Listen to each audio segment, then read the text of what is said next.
Chapter 507. He felt guilty towards Xiaoying. It was only in front of Xiaoying that he didn't act rashly. In any case, she saved him. Since then, you also know that he hasn't been interested in any other woman. When he sighed, actually, old Gu and I didn't have any hopes of him getting married or having children. At that time, when he said that he wanted to come back to China to relax and find his sister, we only took it as an excuse to escape from the villa.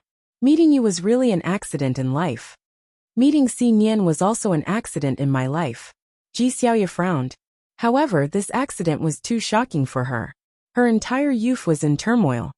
Xiaoyu, our family feels that his life is actually dark and gloomy. It's not because no one can illuminate him, but because he would rather be buried under a pile of ruins. But you made him walk out of it, so I hope that the two of you can truly permeate each other's lives and live a good life. Ji Xiaoye pursed her lips.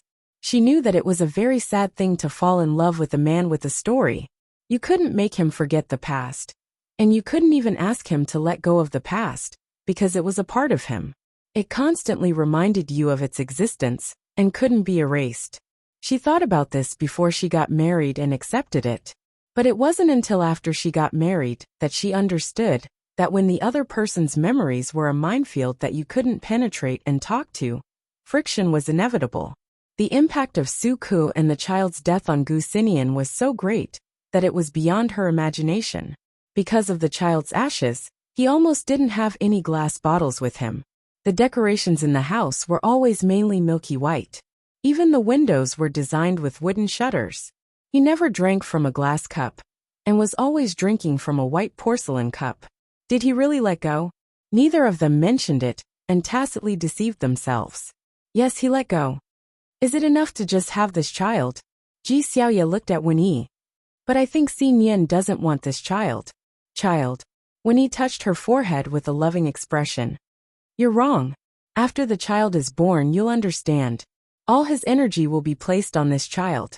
Your family, and everything in the past will be gone. Ji Xiaoye looked at Wen Yi as if she understood. Even if she didn't understand, Wen Yi's words couldn't be wrong. Who could understand her son better than her? However, it seemed to be a tradition of the Gu family to leave things unsaid. Ji Xiaoye tilted her head and coughed dryly, secretly sighing. In the Gu family, from the head of the family Gu Heng, to Yi Huanyan's little assistant Gu Qi, all of them had outstanding IQ. Their words were very profound and difficult to understand. The only exception was Gu Min, who was a weapon lover. She was always shouting about fighting and killing. In a private room of a private club in Lanjiang City, a middle-aged man in his 40s played with a purple clay teapot in his hand. There was a hint of impatience between his brows. What time is it? The assistant beside him glanced at his wrist. CEO Hong, it's 11 o'clock. Hong Rizhang frowned and looked in the direction of the room's entrance. There was no one else other than the waiter standing respectfully. Today, he had an appointment with Umbo to discuss the acquisition of Pleasure Group. This was already the third time. The first 2 times, Umbo was very enthusiastic. This time, he was actually half an hour late. CEO Hong, will Mr. Wen not come? Impossible. Hong Rizhang sneered.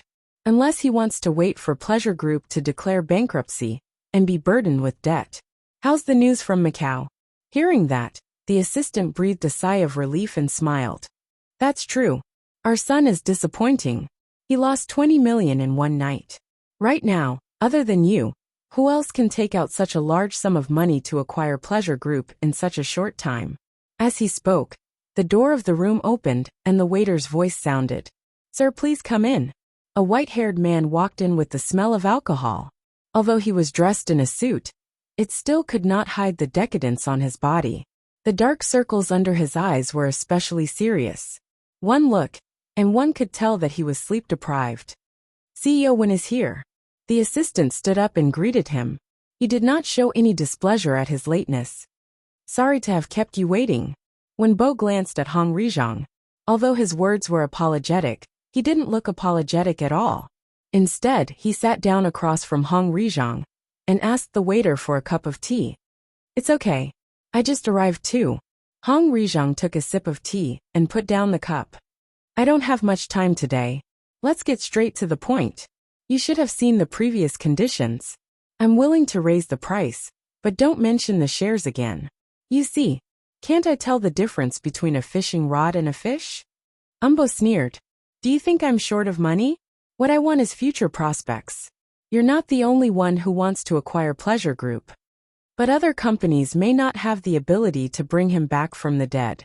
Forget it. Umbo suddenly stood up. Since you don't have much time today, there's no need to talk about it. Let's talk about it another day. I have something to do, so I'll leave first. His cold attitude was something that she had never seen before in the 2 previous meetings she had with him. Hong Rizhong's face froze and showed a somewhat stunned expression, but it was quickly drowned by his deep eyes. Are you very busy today? I have an appointment to talk about something. When Bo stood up and brushed the dust off his suit, compared to the 2 wrinkled suits he wore during the discussion, today's outfit seemed to have been purposely cleaned up. Hong Rizhong became alert and asked tentatively, Talk about something? What about it? Umbo glanced at him, his words and actions full of pride. Only you, CEO Hong, are allowed to talk about things, but I can't? Although I'm in dire straits now, Pleasure Group is such a big company. A starving camel is still bigger than a horse. There are many people who want to talk about business with me. As he spoke, he had already walked to the door of the private room. I won't say much, I have to go. Let's talk about the acquisition another day. The assistant sent him to the door. When he turned back, he had a panicked look on his face. CEO Hong, look at his attitude. Hong Rizhong's face darkened. Follow him and see who he's meeting this afternoon. Think of a way to find out who has contacted him recently. Yes. In a secluded and elegant small cafe, Su Nianhua was wearing a blue suit, a pair of Gucci sunglasses between his slender fingers. He lowered the brim of his hat and held a cup of coffee in his other hand, looking very elegant and calm. The smell of alcohol opposite him hit him in the face, but his expression did not change. I'm just doing this on behalf of someone else. You also know that the domestic media industry has a bright future. That's why my uncle wants to develop in the domestic market. However, it's not that easy to start one's own business. That's why he wanted to acquire it. Umbo raised his eyebrows. That's natural. Pleasure Group is just temporarily avoiding the limelight. The previous rumors weren't very good. His internal operating mechanism and those big clients are all. You don't have to explain these to me. Su Nianhua looked at him with a half-smile. Chapter 508. Of course. Umbo's expression changed slightly. He lowered his head and coughed dryly. After all, it's Pleasure's own people. I won't say more. It's just that. Su Nianhua glanced at Umbo and said faintly, Mr. Wen, if you have something to say, just say it. Umbo laughed dryly and looked thought-provoking. Mr. Su, you have a good relationship with my nephew. It's inevitable that people will think too much when you mention the acquisition of Pleasure at this time. Don't tell me you want to help them in their hour of need at this time? Hearing this, the corners of Su Nianhua's mouth curled up, and an indifferent expression appeared on his face. If you want to provide timely help, you have to assess your own abilities. CEO Wen, you really overestimate me. If it weren't for my uncle's interest in the domestic media industry, I wouldn't have been able to interfere in the acquisition of Huanyu. I'm just a small-time actress. Umbo held the cup and drank tea, hiding the suspicion on his face. As for the acquisition of Pleasure, he naturally hoped that more people would come to compete for it, so that he could get more benefits from it. Previously, only Venture Media had extended an olive branch to him, so he didn't have much say in the price. Otherwise, he wouldn't have been in a deadlock for so long because of the equity issue. When Su Nianhua contacted him, he was worried about Venture Media insisting that he withdraw from Pleasure's contract. However, he still had to be cautious about whether he was really acting as a lobbyist for his uncle, or if he had other motives. That's not what I meant. I just asked casually. When Bo smiled and put down his cup.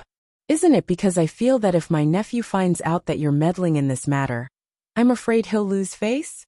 Ling Han and I are just subordinates. I'm afraid Mr. Wen thinks too much of the relationship between the two of us. As he spoke, Su Nianhua lowered his head and glanced at his wrist. I still have work to do today. The specific contract is here. Take a look first. If there's anything you're not satisfied with, just call me. I'll tell my uncle. Umbo quickly stood up. Oh, okay. Seeing Su Nianhua hurriedly walk out of the coffee shop, Umbo's suspicion lessened a bit. From the beginning to the end, Su Nianhua did not show the slightest bit of anxiety, as if he really did have the attitude of helping someone. After leaving the cafe, Su Nianhua dialed a number. The call was picked up almost instantly. Yi Huanyan's voice came through. How was it? Did he believe you? About 70%. Su Nianhua lowered his voice. Even if he really believes you, when it's time to sign the contract, my uncle will sign it. I'm afraid it'll be easily exposed.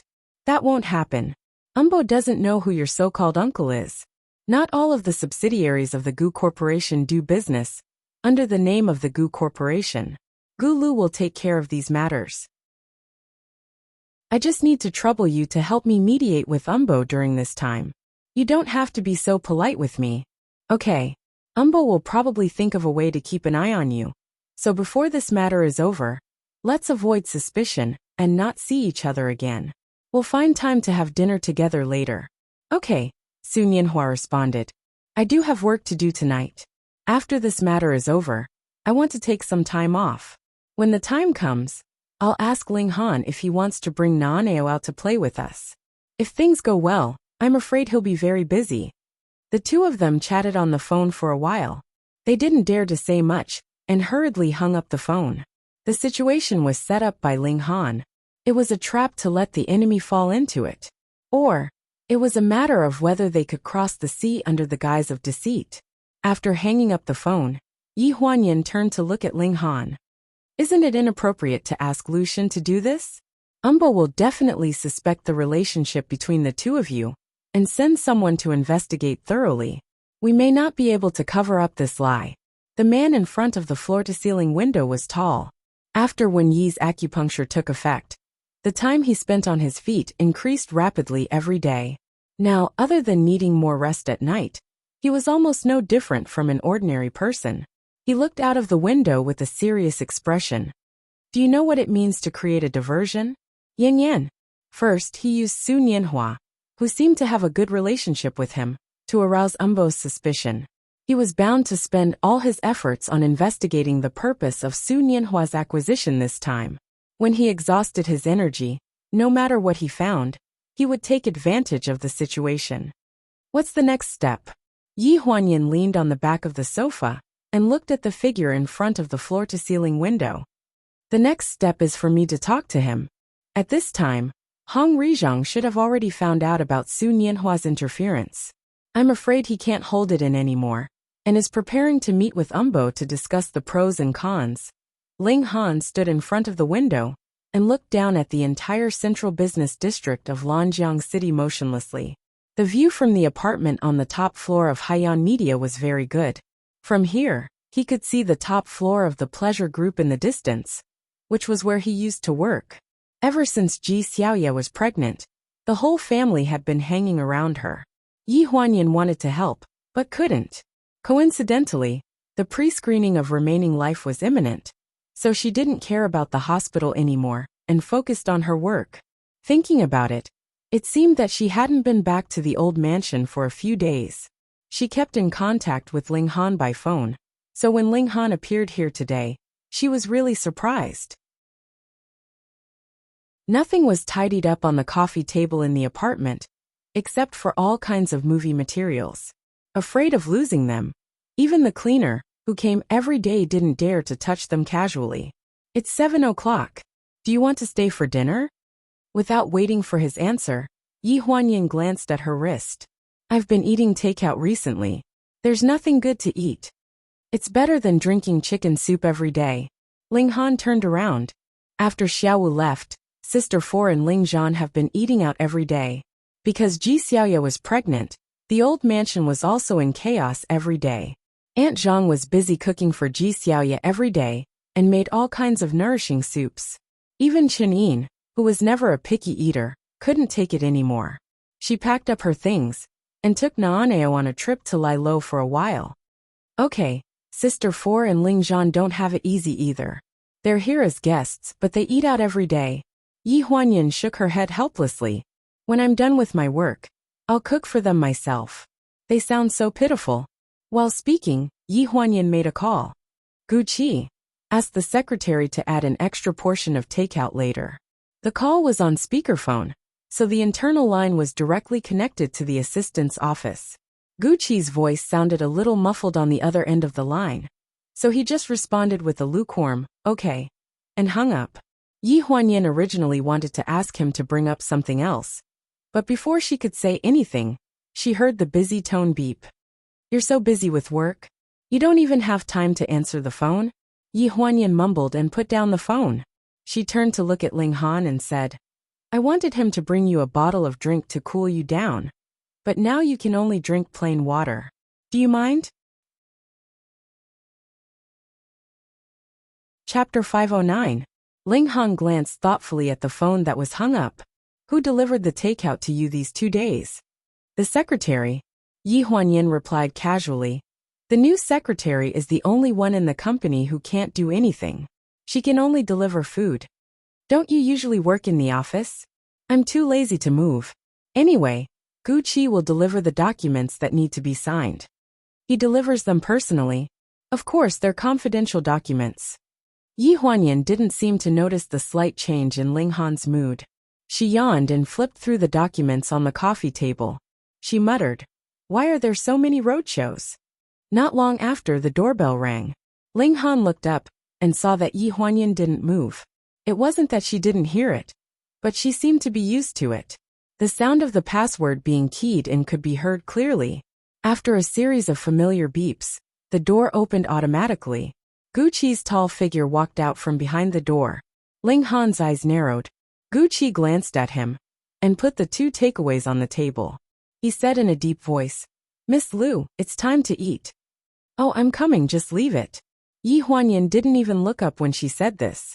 The day after tomorrow, we're going to Jinling to promote. There's a meeting in the evening, and you need to attend. Okay, what time? Around 10:30. Okay.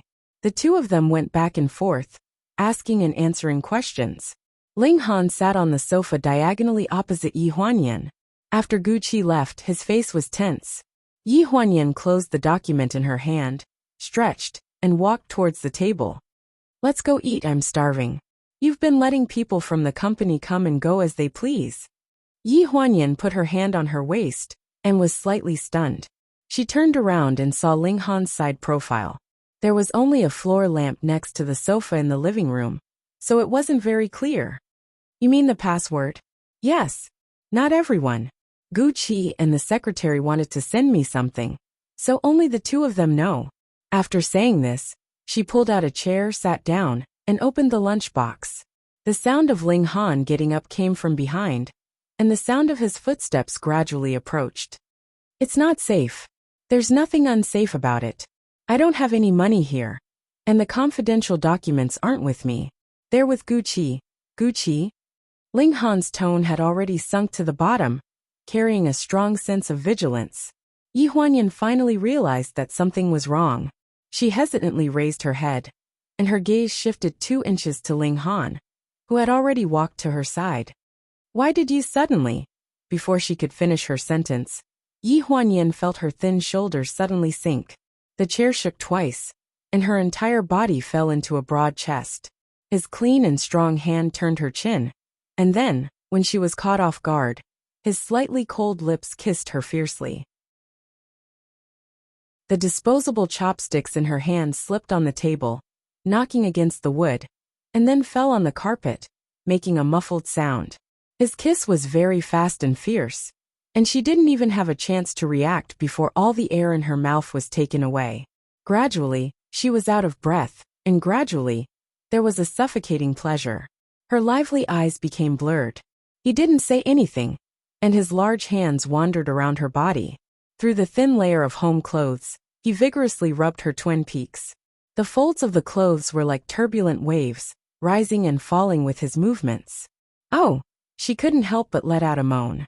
The moment her lips parted, she sucked in a breath of air. But it was quickly sealed. Her waist was numb to the touch. The moment the thin cocoon rubbed against her waist, A shuddering pleasure came, as if an electric current had passed through her entire body. He seemed to be a little impatient. While she was in a daze, he had already taken off her pants. A pair of large hands held her perky butt, and he carried her to the dining table. The marble surface of the dining table was reflective, reflecting the graceful figure of the woman and the actions of the man. Ah! Yi Huanyan couldn't help but cry out when the cold feeling came from below her body. She hurriedly hooked her arms around his neck, and her face was like a peach blossom flushed red. Why are you today? Oh. Ling Han seemed to have made up his mind not to give her a chance to speak. He sealed her lips again, but his hands were not idle. With a click, the belt buckle made a crisp sound in the air. Following a muffled groan, the two were tightly glued together. Heavy breathing and the sound of copulation converged in the room. Yi Huanyan's home clothes buttons fell, revealing half of her slender white shoulders. One hand was supporting herself on the table behind her, and the other was hooked around Ling Han's neck. She was afraid that she would fall. Her entire body was controlled by him, and she couldn't stop even if she wanted to. It was probably since when he started doing acupuncture on him that the two of them hadn't done anything like this. If he hadn't taken the initiative today, Yi Huanyan would have been so busy with work that she would have forgotten that there was such a pleasurable thing in life. Ling Han panted, but the movements of his lower body became more and more violent. It was as if he wanted to knock her away. After an unknown amount of time, the woman under him didn't even have the strength to respond. Only then did he release her after a few thrusts. After that, Yi Huanyan leaned on his shoulder and was carried into the bathroom for a bath. The bathtub was full of hot water. After soaking in it, some of the swelling feeling disappeared. She leaned on the edge of the bathtub, letting Ling Han hold a towel and carefully wipe her back. What's wrong with you today? Yi Huanyan asked weakly. Nothing. I miss you. Don't tell me you're jealous of Gu Qi. Yi Huanyan hit the nail on the head. Sure enough, the movements on her back stopped. It's true. She sighed and smiled. She tried to turn around, but someone pressed on her shoulder. I'm not jealous. I'm scared. The muffled voice from behind made Yi Huanyan's expression freeze. Scared? In her impression, Ling Han didn't seem to have anything to do with this word. Ever since she had known him, he had always been high and mighty. He was born with an arrogant aura, looking down on everyone. Even when her parents had made things difficult for him in the Four Seasons villa, she had never seen him show any cowardice. This word should have nothing to do with him since he was born. The sound of water floated, and she felt a pressure on her shoulder. He hugged her from behind, his hands wrapped around her chest. She could hear his breath beside her ear, and the surroundings were filled with dense water vapor. I'm scared. I, who have nothing, can finally understand how you felt 6 years ago. You were always worried that there would be someone by your side who could take you away. You were paranoid. You feel it. Yes. Yi Huanyan's voice was a little bitter. They used to test each other, but they rarely thought about it from each other's perspective. This kind of test, even if they got the reaction they wanted, how much damage would it cause to each other's hearts?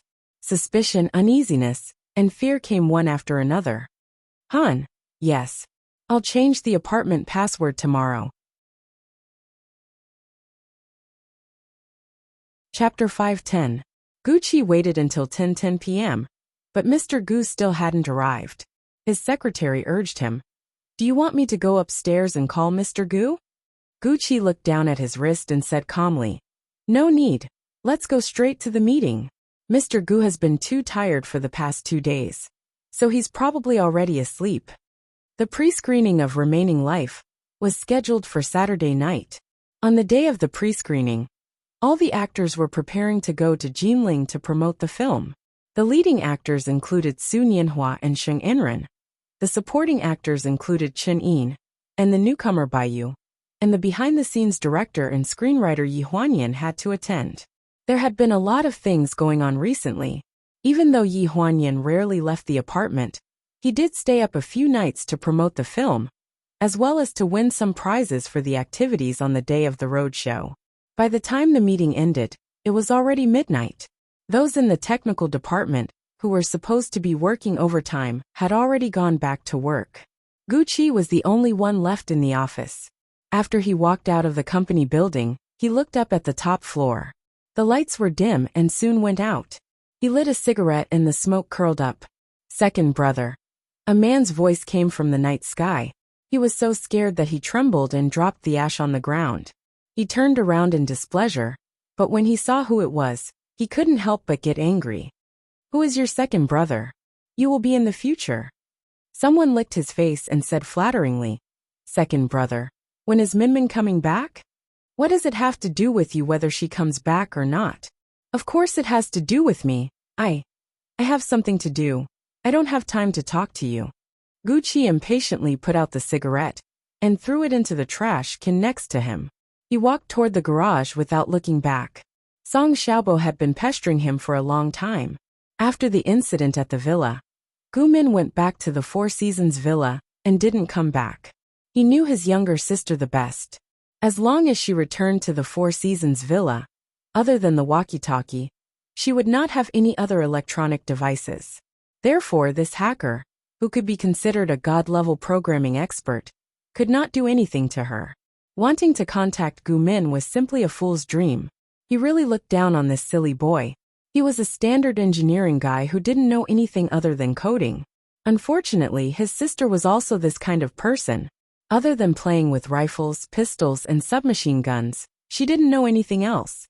If these two people were to live together, how would they live?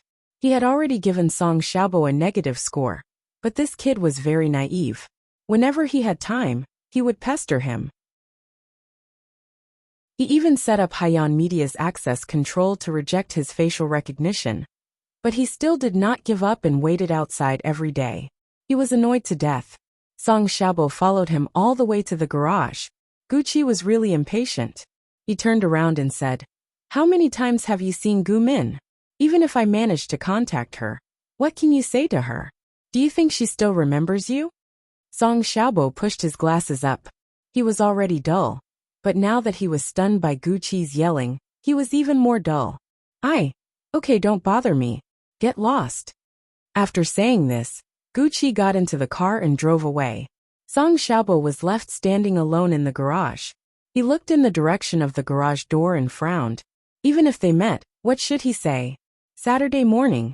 Yi Huanyan boarded the plane early in the morning and met up with the rest of the team at the airport to go to Jinling. Su Nianhua had recently appeared on a new singing variety show, and his popularity had risen. When he got off the plane, many fans greeted him at the airport and shouted Su Nianhua's name and slogans related to him. This scene reminded Yi Huanyan of his popularity when he held a concert 6 years ago. In the end, the security guard was afraid that there would be too many people at the airport and arranged for them to go through the Green Channel. At night, they waited in the theater lounge. Su Nianhua knocked on the door of Yi Huanyan's lounge with a worried expression. "What's wrong?" Yi Huanyan sat up and gestured for the makeup artist to leave first. Su Nianhua played the video on his phone to Yi Huanyan. "My assistant just gave me the video. This person has been following me for a few days. He should be Umbo's man. He's quite fast. This person has been following me from Lanjiang City to Jinling. He can't just want to see if I have anything to do with Ling Han, right? Did he find out something?" "We find out what?" Yi Huanyan curled the corners of his mouth and revealed a contemptuous smile. "It's best if he found out something. Why don't we beat him at his own game?" The pre-screening was almost full. Until the end of the film, no one left their seats. There were many people crying. Many of them were couples who came together to watch, and countless of them cried in their boyfriend's arms. After the end of the film, when someone was about to get up, the lights in the theater suddenly turned off, and it was pitch black. Voices of doubt rang out one after another. After about 5 seconds, the lights came back on. A sharp-eyed girl exclaimed, "Sheng Anren!" Among this group of actors who came to participate in the promotion, Sheng Anren was indeed the most famous. She had always been at odds with Guan Nai, so this time she was willing to be the supporting character. It became the biggest gimmick of this promotion. Also curious was Yi Huanyan, the rookie director. Everyone was very curious. Who was the female screenwriter who could write the Best Screenplay award at the Golden Autumn Film Festival 2 years ago. What would her directorial debut be like this time? Yi Huanyan's appearance obviously didn't disappoint them. She stood between Sheng Anren and Su Nianhua. Her appearance and figure were comparable to Sheng Anren's. After a short burst of exclamations, the host coughed dryly and went on stage to maintain order. Okay. I know that everyone is very excited and can't wait to swarm onto the stage and ask for photos and hugs, right? Take note that there are boyfriends and girlfriends around you. The host was humorous and witty. He was a famous mouth of Jinling TV station. His words made the audience laugh. Yes, you didn't see wrong. This is the first road show of the remaining life crew. We didn't tell you in advance, because we wanted to give a little surprise to the audience, who came at midnight for the pre-screening. I think everyone has finished watching this movie. Do you think it's good? The microphone was aimed at the audience. It's good, the audience said in unison. Then, do you remember the name of the main character? Yes, there were all kinds of answers. Yi Huanyan stood behind the host and smiled with her head down. From the reaction of the female audience, this movie had a huge impact on Su Nianhua. Many girls had their eyes on Su Nianhua from beginning to end. Then who is this? The host deliberately pointed at Chen Yin and asked, "Do you know her?" Chen Yin was a newcomer. This was her first TV series. As the third female lead, it was easy for people to remember the name of the character, but it was difficult for them to remember the name of the character. The host's words were awkward and the atmosphere became a little cold. Chapter 5:11. Yi Huanyan was puzzled at first. Why was the host so careless? It was so unprofessional to make fun of a newcomer. She didn't realize what was going on until a girl shouted "spicy strip" from the audience. Chen Yin played Guan Nai's good friend in the movie, the third female lead. Her nickname was Spicy Strip, and she was a very straightforward and likable character. Coincidentally, the character was a female taekwondo coach, so the audience loved her for her violent and simple way of educating people. It's said that the art of creating a character is to hide yourself. It seems that our Miss Chen Yin has done this as soon as she debuted. If she meets fans at the airport in the future, they will all shout "Spicy Strip" in unison. The host made fun of her, and the audience laughed as well. Then it was Chen Yin's very serious self-introduction. Although she had already announced her debut, and now had some small fans, she was still not well known. Her fan base was still those who liked to watch her martial arts competitions. Since she retired, those people paid less and less attention to her. This time, the host skipped the male and female leads and introduced Chen Yin first. It was probably Gu Qi's intention in advance. He wanted to use this movie to gain some popularity for Chen Yin. Fortunately, the character was likable, and the response was good. The second half of the road show was the audience's question and answer session. After watching the movie, there were more people who asked Su Nianhua personal questions. The girls were all holding microphones with flushed faces. When they looked at Su Nianhua, their eyes were shining. "Brother Hua, have you officially moved from being a singer to acting? You are so good at acting. Why haven't you acted before?" These were all questions that could be expected in advance. Before the end, there was a small interlude. Someone asked Su Nianhua, "I heard that the director of Remaining Life, Miss Gu, personally asked Brother Hua to act in the movie. Did you know Miss Gu before?" Su Nianhua frowned. Just as he was about to deny it, a voice came from the side and cut off his words.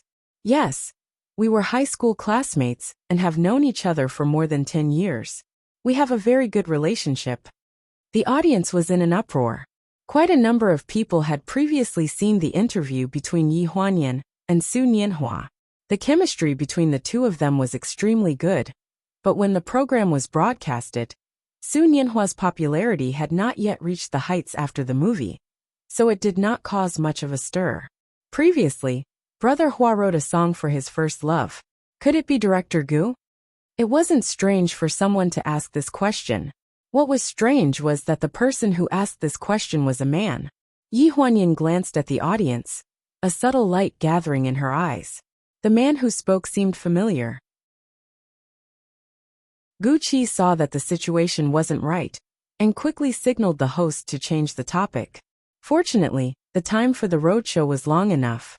The staff gave out gifts to the audience in turn. After satisfying some of the audience's requests for photos, the day's activities ended.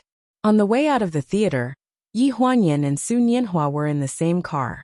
She hesitated for a long time before asking.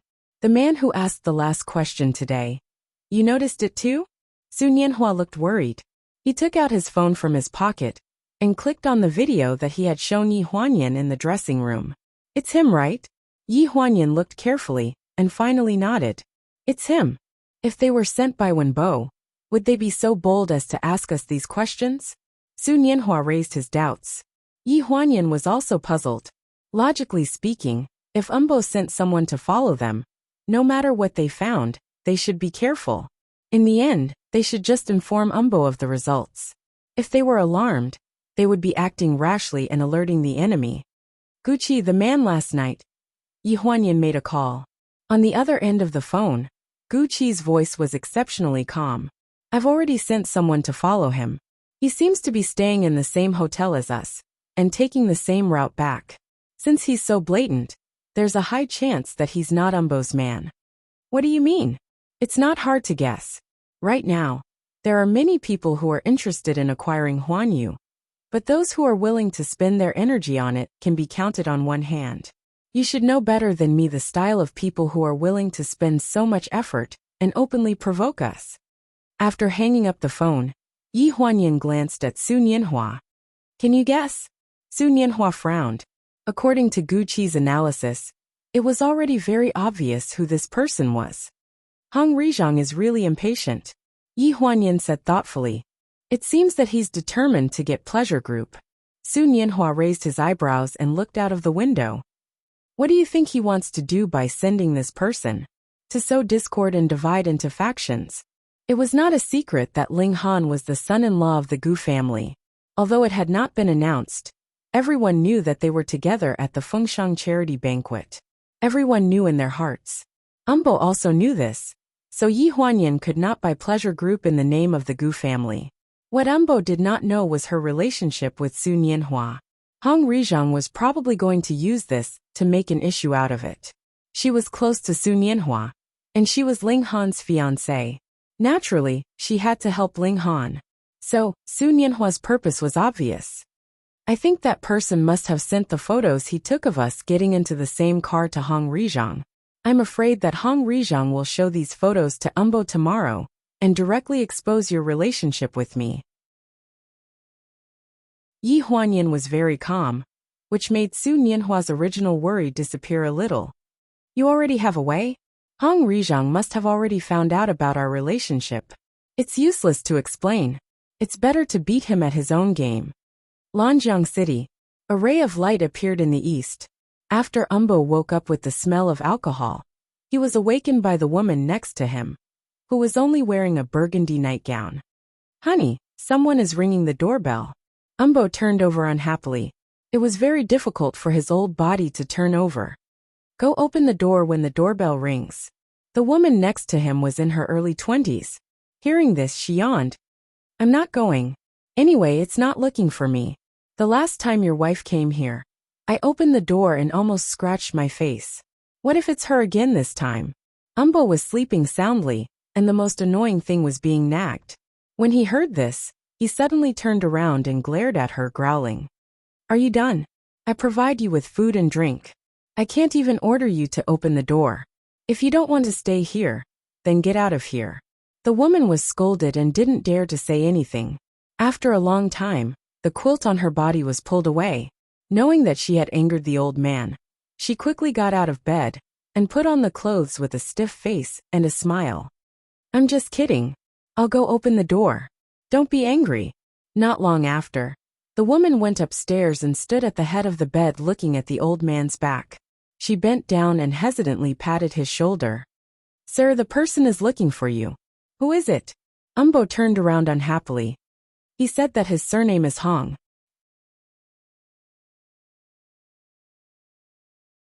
Chapter 512. In the living room of the villa, the decoration was very luxurious and complicated. There were large clusters of flowers everywhere. It was obvious that the owner of the house did not have good taste. It could even be said to be tacky. The servant poured a cup of hot tea and placed it on the coffee table in front of the two of them.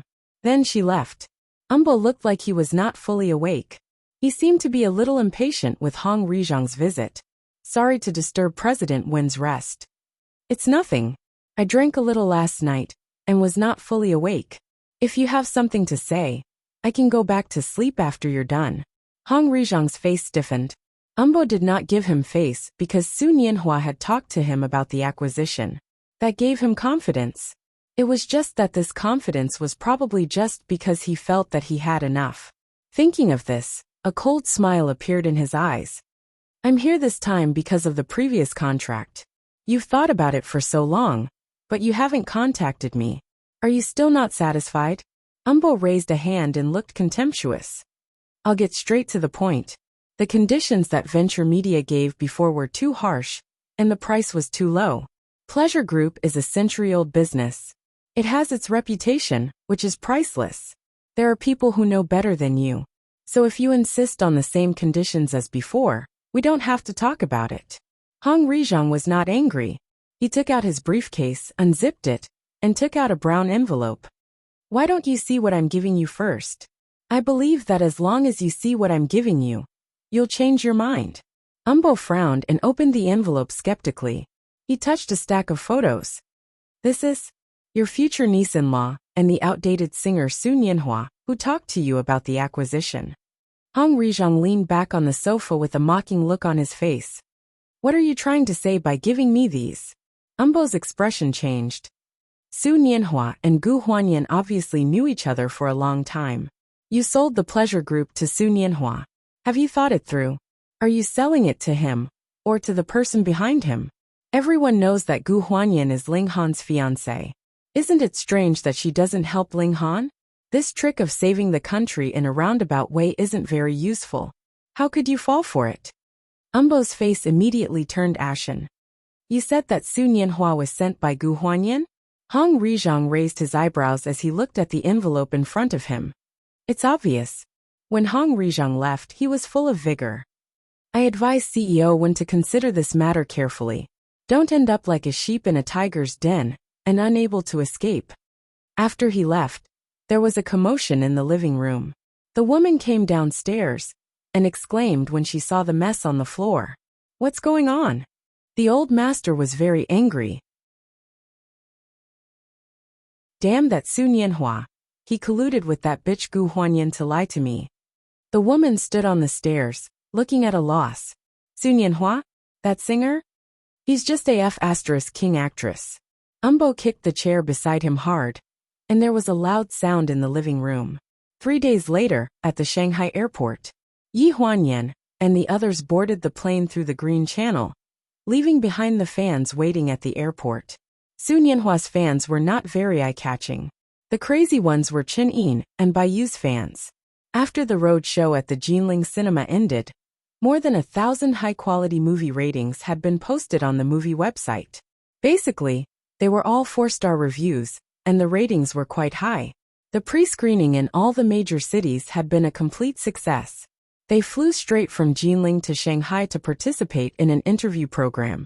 During this time, a few short videos of Chen Yin and Baiyu's interactions were posted on the internet. They directly formed a couple and made enough topics for the movie. On the plane back to Lanjiang from Shanghai, Su Nianhua and Yi Huanyan were in the same row. Umbo hasn't contacted me during this period of time. Are you sure he really believes the news? Yi Huanyan put on her sunglasses and smiled.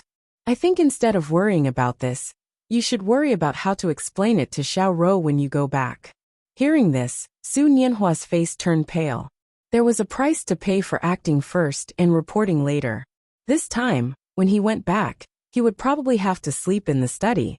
Lanjiang City, in Umbo's private villa in the suburbs, a young woman was sitting on the sofa, eating melon seeds and watching the gossip. She laughed as she spat out the shells of the melon seeds. Look at you. 2 days ago, you were so angry that you were glaring at them, saying that they were in cahoots. That's true. Look, she's his first love. Previously, Su Nianhua wrote a song that I liked very much. He said that he wrote it for his first love. How can they not have a good relationship? I quite admire this Gu Huanyan. She has a fiancé at home, and a gigolo outside. What, you have the same idea too? Umbo frowned and looked a bit displeased. That's not what I mean. I have you, that's enough. The woman immediately leaned forward, and her full breasts were pressed against his arm.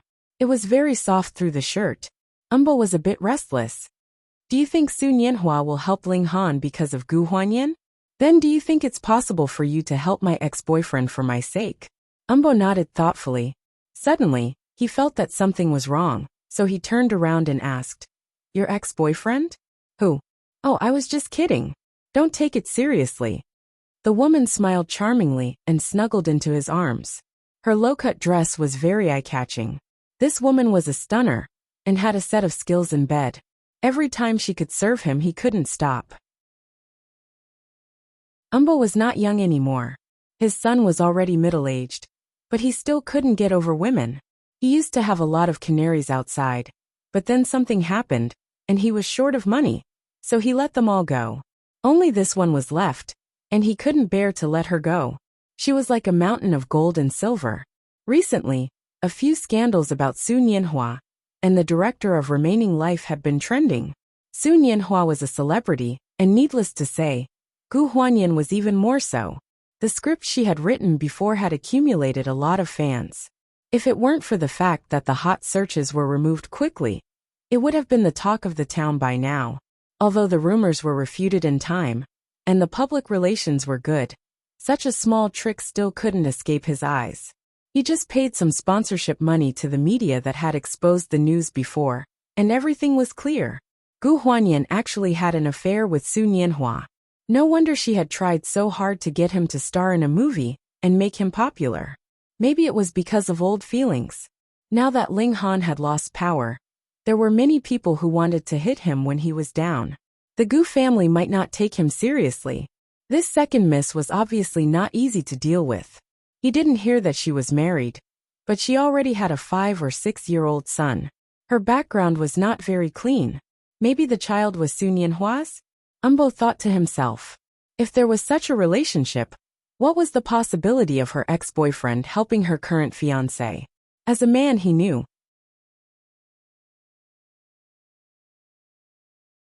Chapter 513. Spring River Garden Apartment. Su Nianhua got off the plane and rushed back home to beg for forgiveness. As soon as he got home, he was rebuffed. His wife changed the password of the door. He stood at the door and sent a WeChat message to his wife to ask her to open the door. Good Lord, he was blocked. The other party is not your friend. These words were exceptionally shocking to hear. Inside the house, Zheng Ro had flour on his hands. At the dining table in the living room, his obedient daughter, Jingjing, was doing her homework. However, her phone was pressed down on the homework book. Jingjing, I heard someone ring the doorbell. Go open the door and see who it is. Zheng Ro's voice came from the kitchen. Jingjing's mouth twitched as she called out in a drawn-out voice. Okay. Then, she ran to the door and stared at the doorbell in front of her for a long time. Just as she was thinking about how to turn off the doorbell, a suspicious voice came from behind. Jingjing, what are you doing? Why don't you open the door? She turned around and saw Zheng Ro with flour on his hands. He stood behind her and was about to walk past her to open the door. Don't open it. In a moment of desperation, Jingjing suddenly opened her hands and blocked the door like an eagle. Mommy, don't open it. What? Zheng Ro was confused. Why don't you move aside? Who is it? Did you see? It's a bad guy. As they spoke, Su Nianhua's voice came from the monitor. Xiaoro, help me open the door. I'll explain the details to you when I come back. Zheng Ro frowned and quickly pulled his daughter's collar away. He wiped his other hand on his apron and opened the door. Hubby, why don't you come in yourself? Bad guy. Before Su Nianhua could answer, a certain child who was being held by the collar had already unhappily pouted and roared at his father with bared fangs and brandished claws. You bad guy, don't come to my house. What nonsense are you talking about? Zheng Ro pulled Jingjing aside and helped Su Nianhua to carry the luggage in. She closed the door and did not take her daughter's words seriously. Su Nianhua glanced at his calm and composed wife then at his flustered and exasperated daughter.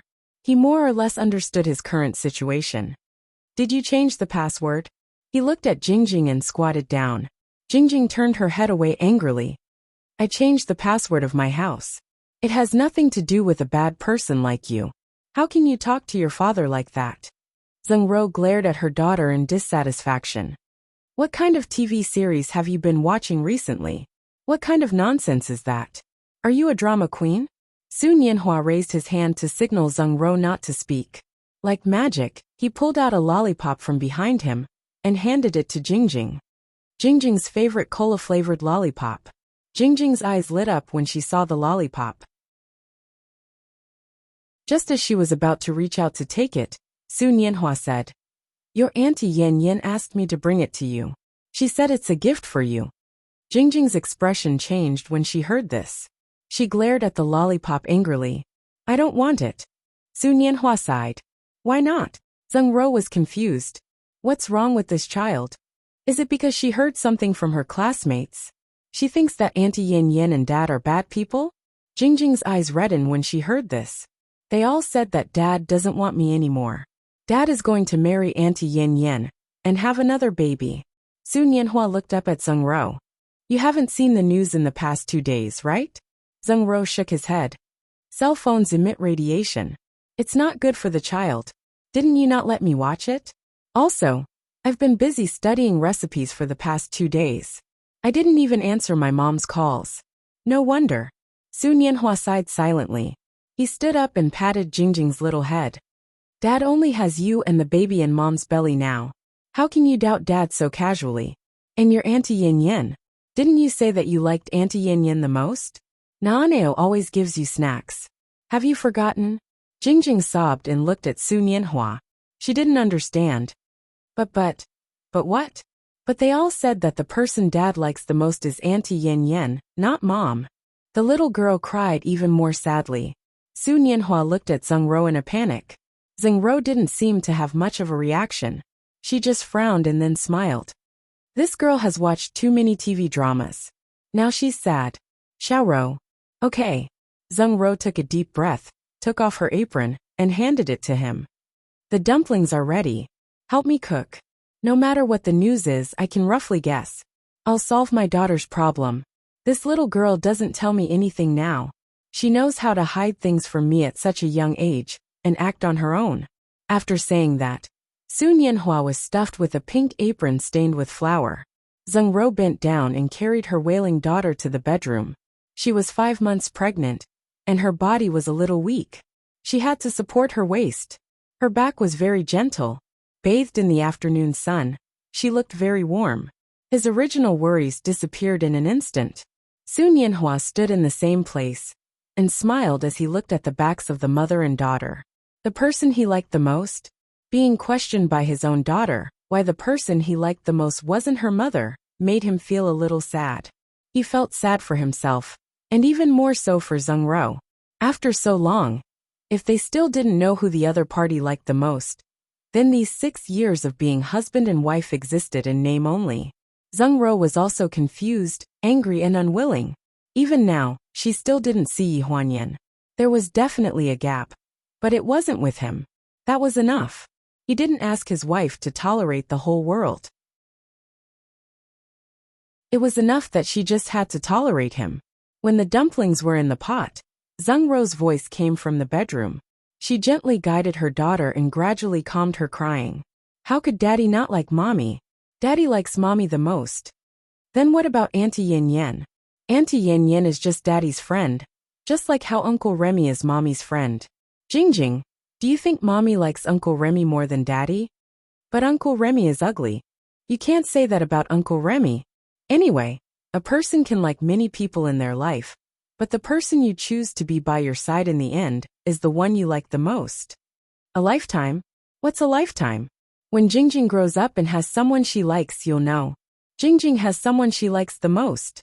Who? Naaneo. Jingjing likes Naaneo the most. Can it be someone else, baby? After a certain someone in the kitchen heard this conversation, the corners of his mouth curled up, and he smiled helplessly.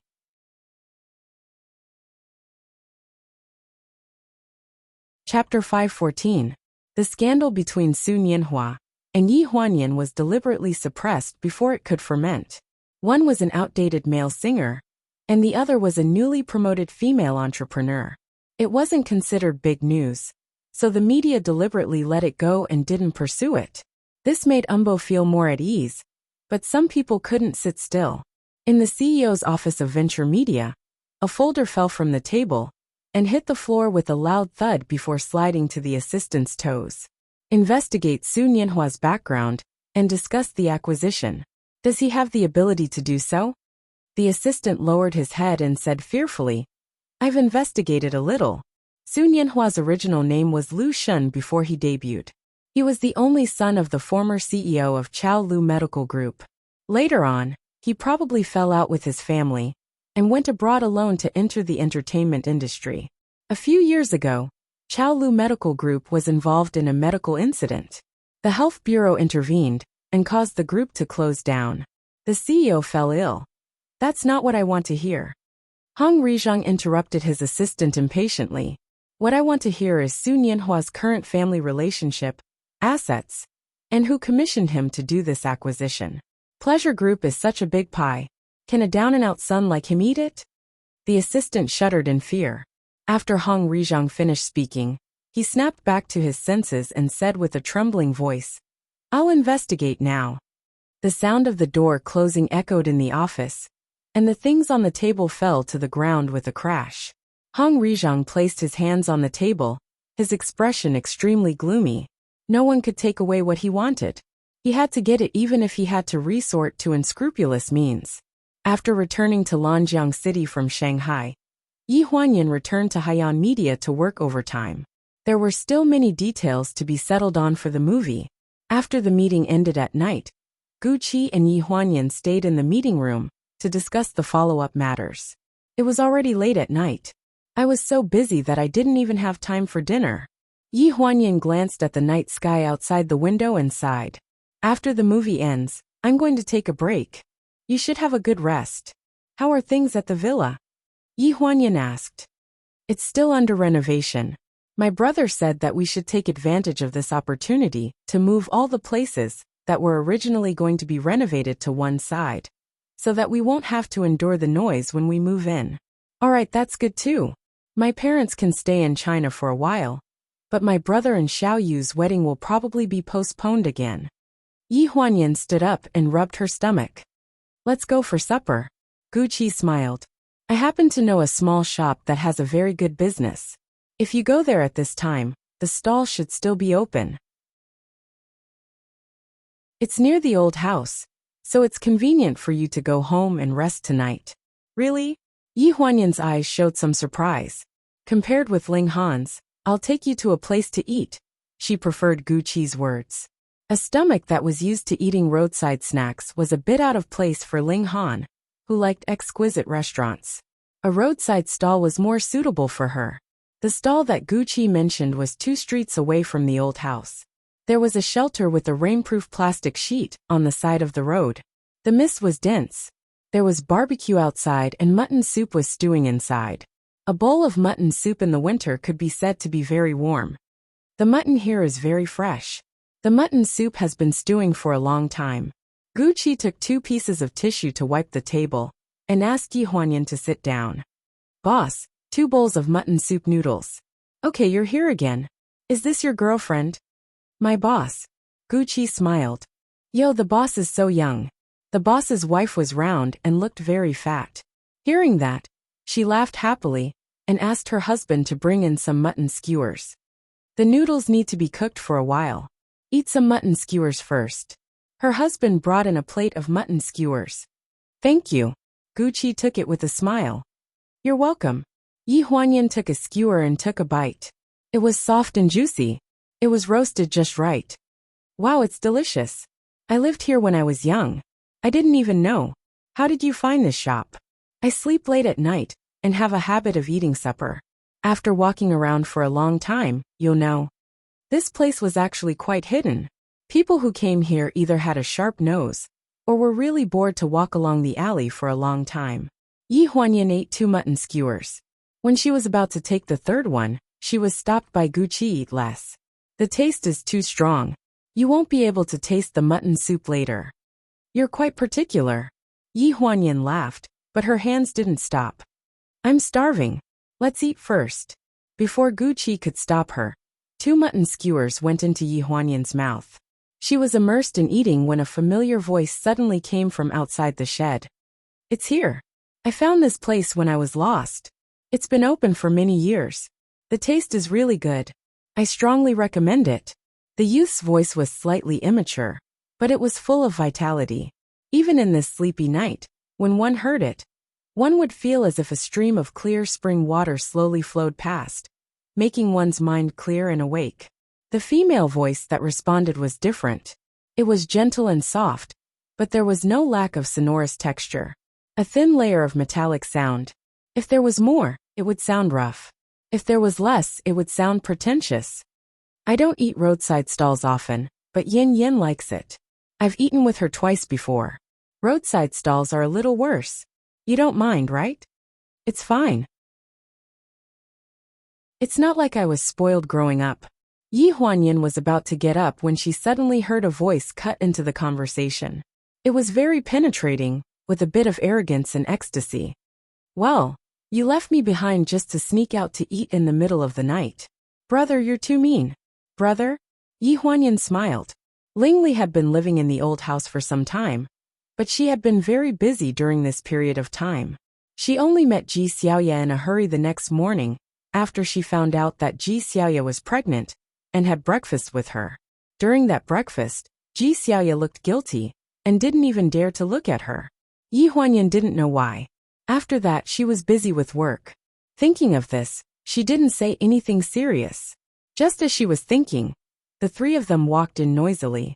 They sat down opposite Yi Huanyan, and the others through the mutton soup stove. Through the steam and smoke from the stove, if one didn't look carefully, they wouldn't notice Yi Huanyan and the others. He is Miss Fu and Ling Han's cousin. Aren't you going to greet him? Gucci lowered his voice and asked. Yi Huanyan raised her head and put her right index finger to her lips, making a shushing gesture.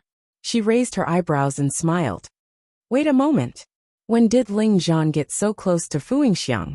And Ling Li's words just now were very ambiguous.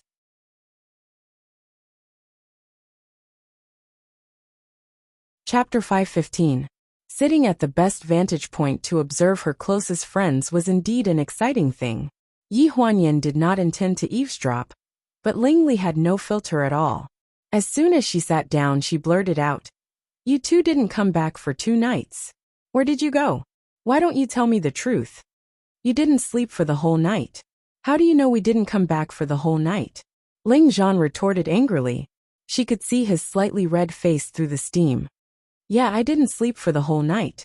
Coincidentally, your sister played games for the whole night. There was no sound outside the house at all.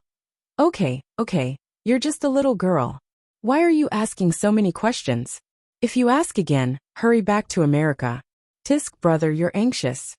Ling Li blinked and stood between the 2 of them. Just as she was about to sit down, she suddenly exclaimed in a tone full of disdain. This place is too dirty.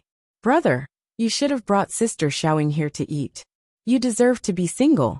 Yi Huanyan did not notice that Guqi's eyebrows trembled when he heard this sentence. There was a moment of stiffness in his eyes. Yi Huanyan lowered her head and smiled.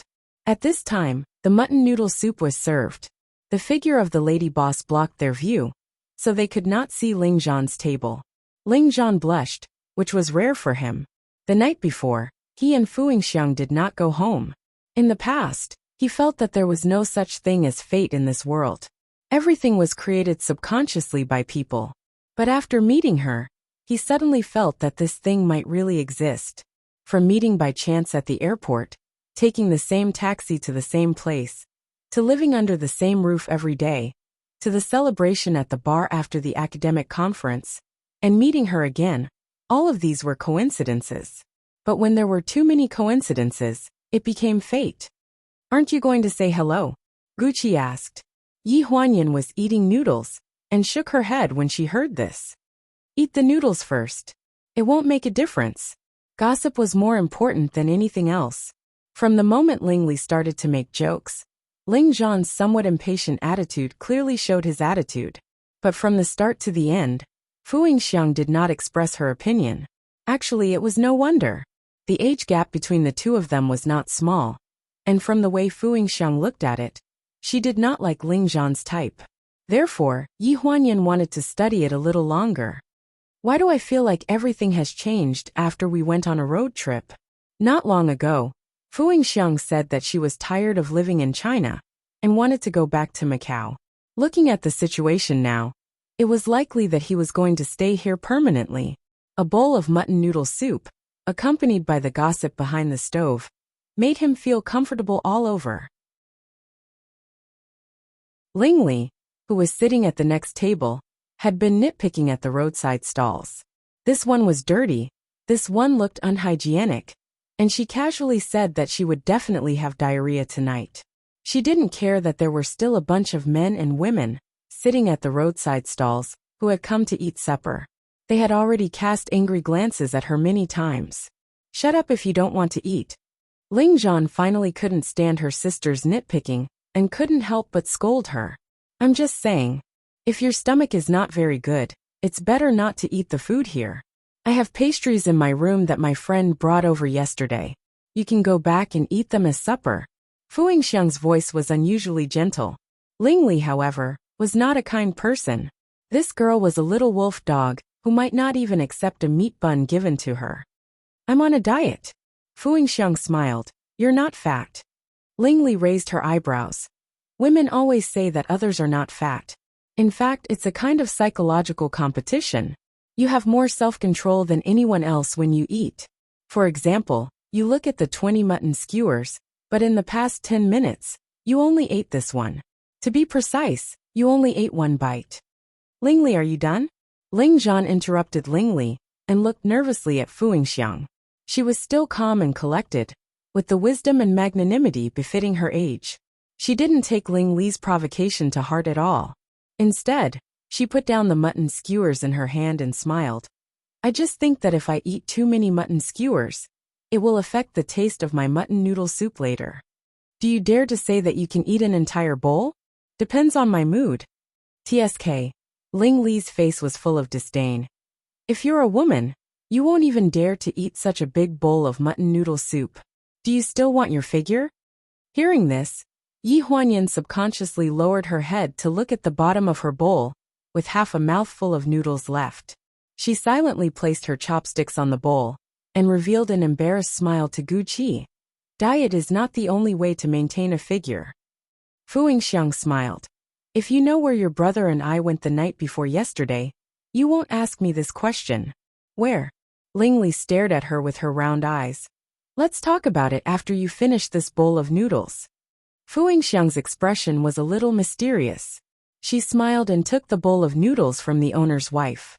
She glanced at Ling Li meaningfully. Ling Zhan on the opposite side had already handed over the disposable chopsticks and glared at his sister fiercely. Since Ling Li moved into the old house, Ling Zhan glared at him so often that he felt his eyes ache every night before he went to bed. Why are you so sneaky? There must be something going on between you two. Ling Li curled her lips. Are you going to eat or not? If you're not going to eat, go home first. Ling Zhan put the bowl of noodles in front of her heavily, and there was a hint of anger in her eyes. Yi Huanyan's table paid the bill and left. On the way back, Gu Qi drove the car and asked with a smile, why didn't you say hello to them? You should have at least said hello to them after they finished eating. To avoid embarrassment, Yi Huanyan's voice came from the back seat. Look at Ling Zhan and my fourth sister. They hid from Ling Li to have supper in the middle of the night, which means that they don't want to disclose their relationship for the time being. Maybe it's just the beginning of the ambiguous relationship, or maybe it's not stable, or they don't want to have a relationship in the future, or maybe it's a combination of both. With Ling Li around, they can't stand it. So we can only pretend to be deaf and dumb now. Yes. Yi Huanyan sighed. Fortunately, I don't come back often. Everyone in the family is hanging around Xiaoyu, so I don't think anyone will notice them. It's just that it's been a long time, and I'm afraid they won't be able to keep it a secret if they develop further. It's normal that Ling Zhan doesn't know about this kind of thing. In fact, my fourth sister will be the one to decide. It was not scary to be in a relationship with a younger man, but it was scary to have a family member who strongly opposed it. Fu Yingxiang's parents had passed away many years ago, so she did not have such concerns, but Ling Zhan did. Fu Yingxiang was about the same age as Chris. Even if age was not the biggest obstacle, Fu Yingxiang's resistance to the issue of age would be an obstacle between the two of them. Based on your understanding of men, how serious do you think Ling Zhan is about my fourth sister? Yi Huanyan suddenly asked.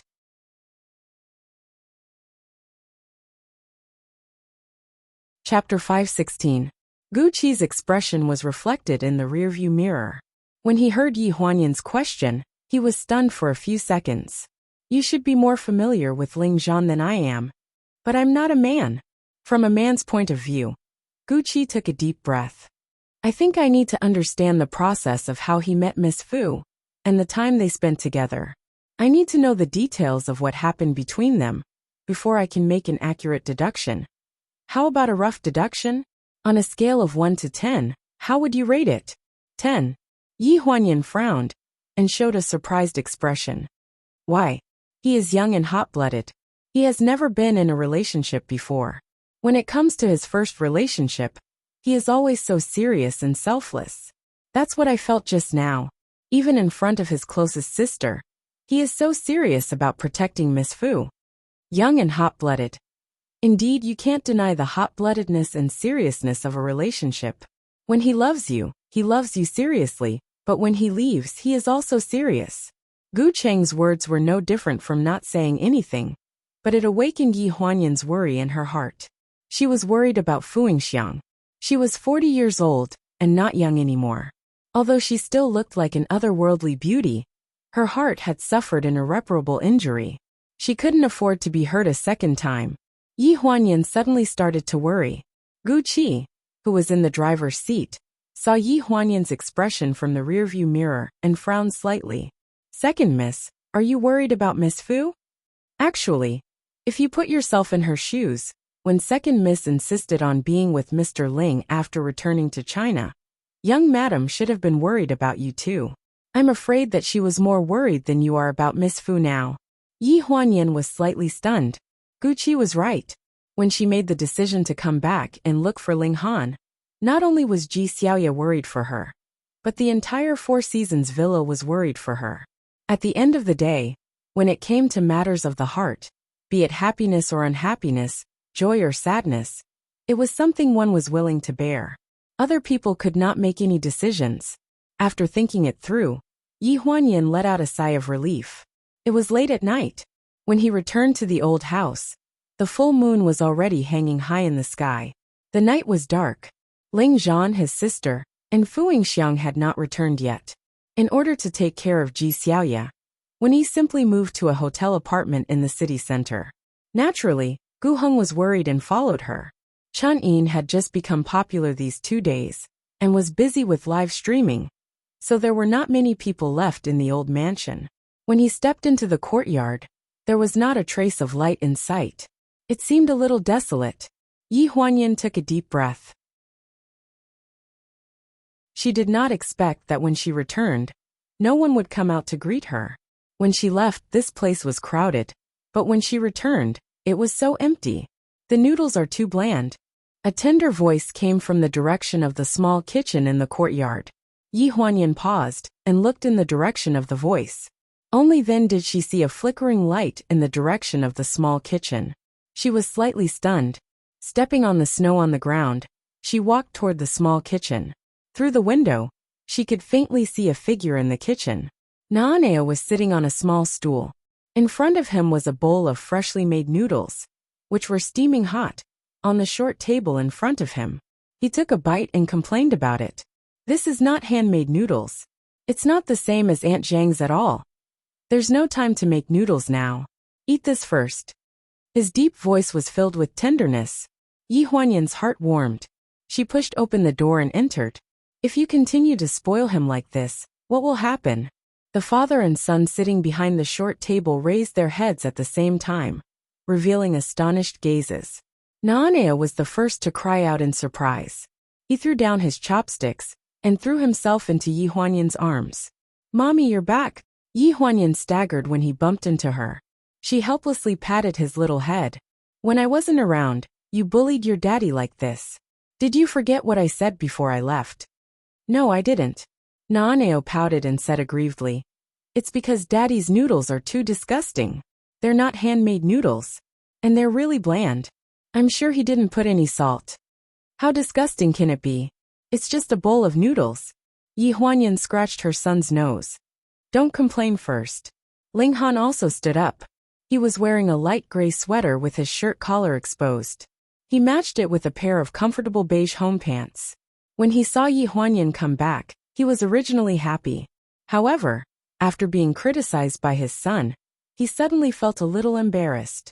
The appearance of this bowl of noodles was really not good. It was soft lying in the bowl. It was obvious that it had been cooked for too long. The noodles were lumpy, and even the leaves of the vegetables were yellow. It was very disgusting to look at. "It's my fault for not being a good cook. Tonight, Aunt Zhang went home after making dinner. There aren't many people in the old mansion. Naaneo said he was hungry, so I cooked. Otherwise, I wouldn't let him eat this. It's the middle of the night. You really know how to pick a time." Yi Huanyan scratched her son's nose. "Okay, don't make a bitter face. I'm back. I'll make supper for you too." "No, you're back. Go and rest." Ling Han subconsciously wanted to stop her. Yi Huanyan raised her eyebrows and smiled mischievously. "If you don't eat, I'll make it for Naaneo. There's no share for you." With that, she took off her coat and put it on the chair next to her. She turned around and opened the vertical refrigerator in the kitchen. She took out 2 red tomatoes. "Let's cover the noodles with tomatoes and eggs." "It's too late. It's better to make it plain." Ling Han stood where he was. Seeing that he couldn't stop her, he could only smile helplessly. "Won't it be troublesome if there's one more person?" Yi Huanyan smiled knowingly and glanced at the sink. "If there's someone to help, it should be twice the result with half the effort." Ling Han rolled up his sleeves and walked toward the sink. "I'm happy to help." Now sat down on the small stool and propped up her chubby cheeks with her hands. She looked up at her parents who were busy in front of the stove with an expressionless face. There was a trace of warmth in her originally indifferent eyes, which gradually melted and softened her whole face. In the Lanjiang International Hotel, a woman in a nightgown walked out of the bathroom. Her wet black hair was draped over her shoulders. She casually combed it and threw it behind her head, revealing her fair and beautiful swan neck. The sound of a man on the phone coming from the bedroom attracted her attention. "Damn it, how do you do things? Is it difficult for you to investigate Su Nianhua's family? Are the people from the Archives Bureau so difficult to get rid of? Don't King talk to me about money. How much money have we spent?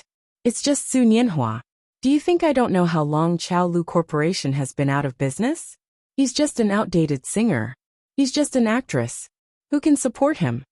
There are only 3 days until the final negotiation. I'll give you 2 more days at most. Give me complete information. Otherwise, you and your team will pack up and get lost."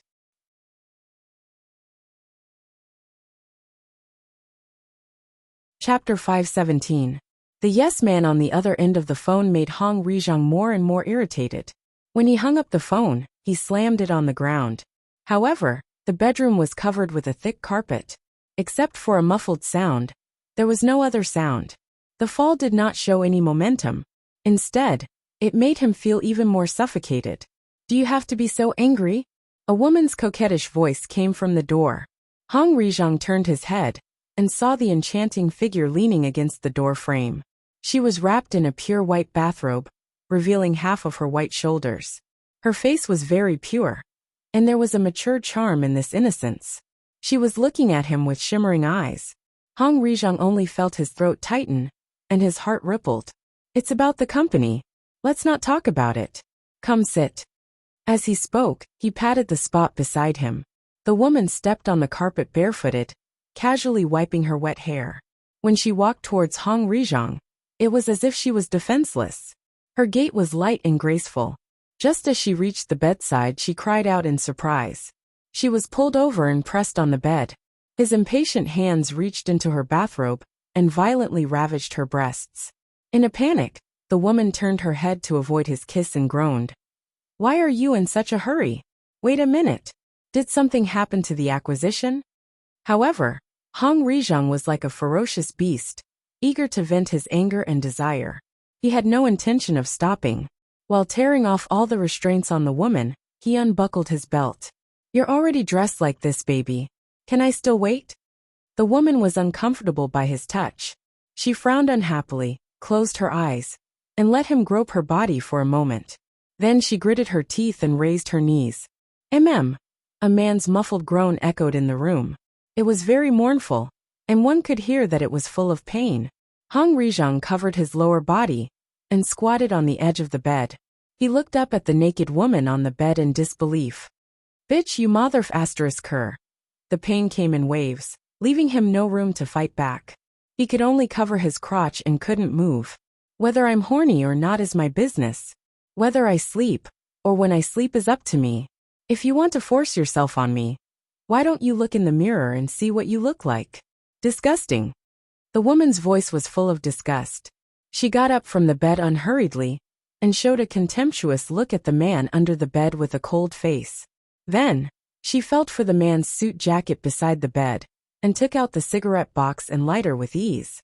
"Pa!" After the cigarette was lit between her fingers, the woman slowly exhaled a puff of smoke from her thin lips to cover the disgust in her eyes. Then she said calmly, "I'm asking you, is there a problem with the acquisition?" At this moment, Hong Rizhang's pain subsided slightly. He stood up with difficulty and clenched his fingers. "You still have the nerve to ask me? If you hadn't told me that Pleasure Group was unable to fight back, and that no one in Lonjiang City would take the risk of offending the Gu family to acquire Pleasure Group, I would have done it. Now Su Nianhua has appeared out of nowhere. That outdated singer? Yi Huanyan's old lover?" The woman sneered. "He's just a paper tiger. What do you think he's capable of? The problem is that Umbo believes him now. He's been avoiding me for 2 days. Doesn't that mean that he wants to hand over the acquisition of Pleasure Group to him? Umbo is brainless. He dared to cut off his own path of retreat, just because he gave him some empty promises. You should tear Su Nianhua's face open, and let him see what it means to have a good appearance." "Tear? How?" Hong Rizhang's face darkened. The pain had almost disappeared, but the waves of pain still reminded him that the woman in front of him was a poisonous scorpion, and not a kind person. He clenched his fingers and said angrily, "Compared to this, shouldn't you explain to me what you meant just now? I'm the one who provides for you. How dare you lay a hand on me? Do you think I'm one of those prostitutes who sells her body to accompany you?" The woman's expression changed and she glanced at him unhappily. "That's not the deal I made with you. Are you telling me that the acquisition of Pleasure Group is the right way to go?" Hong Rizhang sneered and pushed the woman onto the bed. He grabbed her chin and scolded. "You call that a deal? You don't know how many women are dying to be taken care of by me. Don't be a F***king whore. When I took you out of the nightclub, you begged me to F***ck you. You're a B***tch who grew up in a brothel. If you're not a F***king whore, who is?" The woman's face turned pale. Her chin hurt because of his grip. She said anxiously, "I have Su Nianhua's overseas family background." Hearing that, Hong Rizhang's expression changed, and he loosened his grip a little. This woman was not simple. He knew it when he brought her back from the nightclub. Whether it was her background or her scheming, this woman was not the kind of woman he used to play with. Su Nianhua only has one uncle overseas. His uncle's assets are indeed rich, but if he uses the excuse of expanding the domestic media market on behalf of his uncle to deceive Umbo, it's too clumsy. Chao Lu Medical Group's bankruptcy was caused by his uncle. It's just that Su Nianhua's father cares about his face and refuses to tell others. Plus, his uncle has been overseas all the time, so no one knows the details. So what do you mean? Hong Rizhang's eyes froze. As long as I tell Umbo that Su Nianhua's so-called uncle is an enemy who indirectly killed his father, Umbo will never believe him and make a deal with him again? That's right. The woman breathed a sigh of relief and secretly tugged at the bathrobe in front of her chest. So the most important thing now is to find Su Nianhua's uncle and get him to say that he has no contact with Su Nianhua. Then, everything will be true. Hong Rizhang nodded thoughtfully. Now, can you let go of me? This news is a chance for you. The moment the force on her chin suddenly tightened, the woman screamed and struggled. What are you doing? Hong Rizhang sneered and returned to his previous contemptuous expression. Gu Duo, do you still think you're the second daughter of the Gu family? At the end of the day, you're just a prostitute. If you don't rely on me now, can you survive in Lanjiang City? Don't talk about giving me this little information. Even if you really have the ability to directly help me win the pleasure of pleasure, I still have to *CK you. After saying that, the sound of cloth tearing rang out in the air. The silk panties were torn into pieces in his large hands. The huge thing under the belt that had long been unbuckled directly entered. A shrill cry rang out in the room. Ah! You're still so tight even after doing it so many times. Baby, you're really a stunner. The man's obscenities brushed past her ears. Her slender fingers gripped the bedsheets beneath her.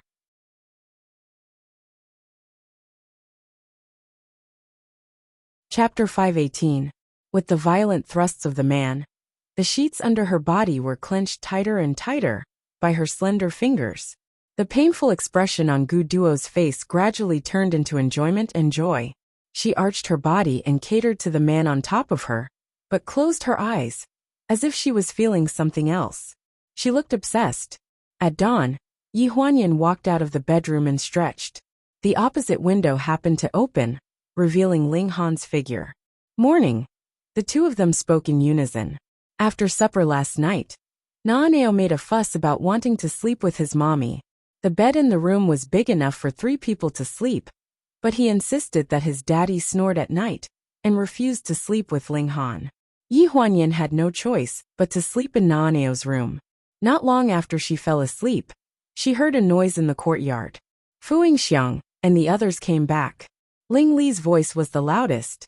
He exclaimed, "The smell of scrambled eggs with tomatoes, who turned on the fire?" In the end, he was probably patted on the head by Ling Zhan. So he calmed down and went into the room to rest. "I'm going to prepare breakfast. Do you want to help?" Yi Huanyan turned around and closed the door to prevent the cold wind from blowing into the room and freezing the little tyrant of the family. While they were talking, Ling Han had already opened the door and came out. His low voice echoed in the snow-covered courtyard, with a bit of winter chill. "What can I do? What can I do? Cut the radish or something." Yi Huanyan turned around and smiled gently. Yes, the basement of the old house was connected to the floor heating. From every room to the kitchen, it was as warm as spring. Because there were no elders living in the old house recently, after cooking, they didn't bring food to the dining room. The two sat down at the small table where they had supper last night. Each of them had a bowl of assorted ham congee, and were very satisfied. The first one to sneak in was Ling Li, who had a sharp nose. As soon as he entered the house, he started shouting, "Great, you guys gave me special treatment behind my back. I told you that someone secretly opened a fire in the kitchen last night. Yi Huanyan, why didn't you tell me you were coming back?" Yi Huanyan looked up at her and said with a smile, "Let me tell you. Will you pick me up at the airport, or just wait at home for me to cook for you?" Ling Li raised his eyebrows. "Don't tease me. My brother doesn't know anything. All he does is hold a bowl and wait for you to cook." "Hey," Yi Huanyan corrected Ling Li. "Your brother actually contributed a lot to today's meal. He contributed half of it. It could be said that he cooked it all by himself." Ah, Ling Li had already walked to the stove and was about to scoop the congee. When he heard this, he frowned nervously. "Can we still eat?" Ling Han looked up at Ling Li's back and said, "You still have time to choose to go back to sleep." "I'm just kidding. Let's eat. Aunt Zhang is on vacation for the new year, and we don't know when she'll be back. Yi Huanyan doesn't know how long she'll be on vacation this time. We'll eat as much as we can. When it gets cold later, we won't be able to order takeout. You make it sound so tragic. Why didn't you consider learning to cook yourself? You're still lazy." After Yi Huanyan said that, she exchanged a look with Ling Han. Ling Han continued, "Lazy to the point of becoming a demon." Ling Li held the bowl of congee and jumped in front of the stove. You guys are colluding with each other, colluding with each other. Yi Huanyan glanced at her and said, why don't you say that snakes and mice are in the same nest? You even scolded yourself at the same time. We're family, aren't we? You. Ling Li was rendered speechless by Yi Huanyan and his wife when a cold wind blew through the hall. Fu Yingxiang's face appeared behind the curtain. She walked in with a smile. I said that I smelled a fragrance and heard voices. Yan, when did you come back last night? Last night. Yi Huanyan raised her eyebrows and asked knowingly. Last night, I had supper with Gu Qi nearby and came back around midnight. You were all asleep at that time, right? I didn't hear anything at all. Fu Yingxiang's expression froze. She lowered her gaze and avoided Yi Huanyan's mischievous gaze. She walked directly to the stove and changed the topic easily. You're busy enough to cook for everyone as soon as you come back. A pot of congee shouldn't be enough. It's still early, so I'll make some snacks for everyone.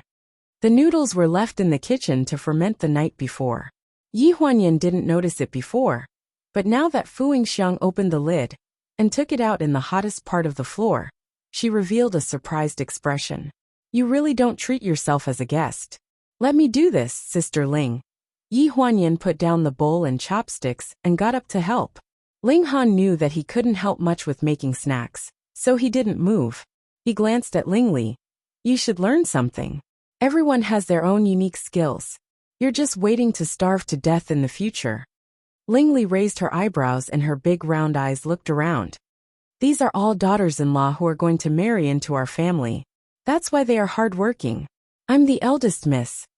Before he could finish his words, Yi Huanyan wiped the flour off his nose with the back of her hand. Eldest miss, with your threatening manner, I really need to consider it.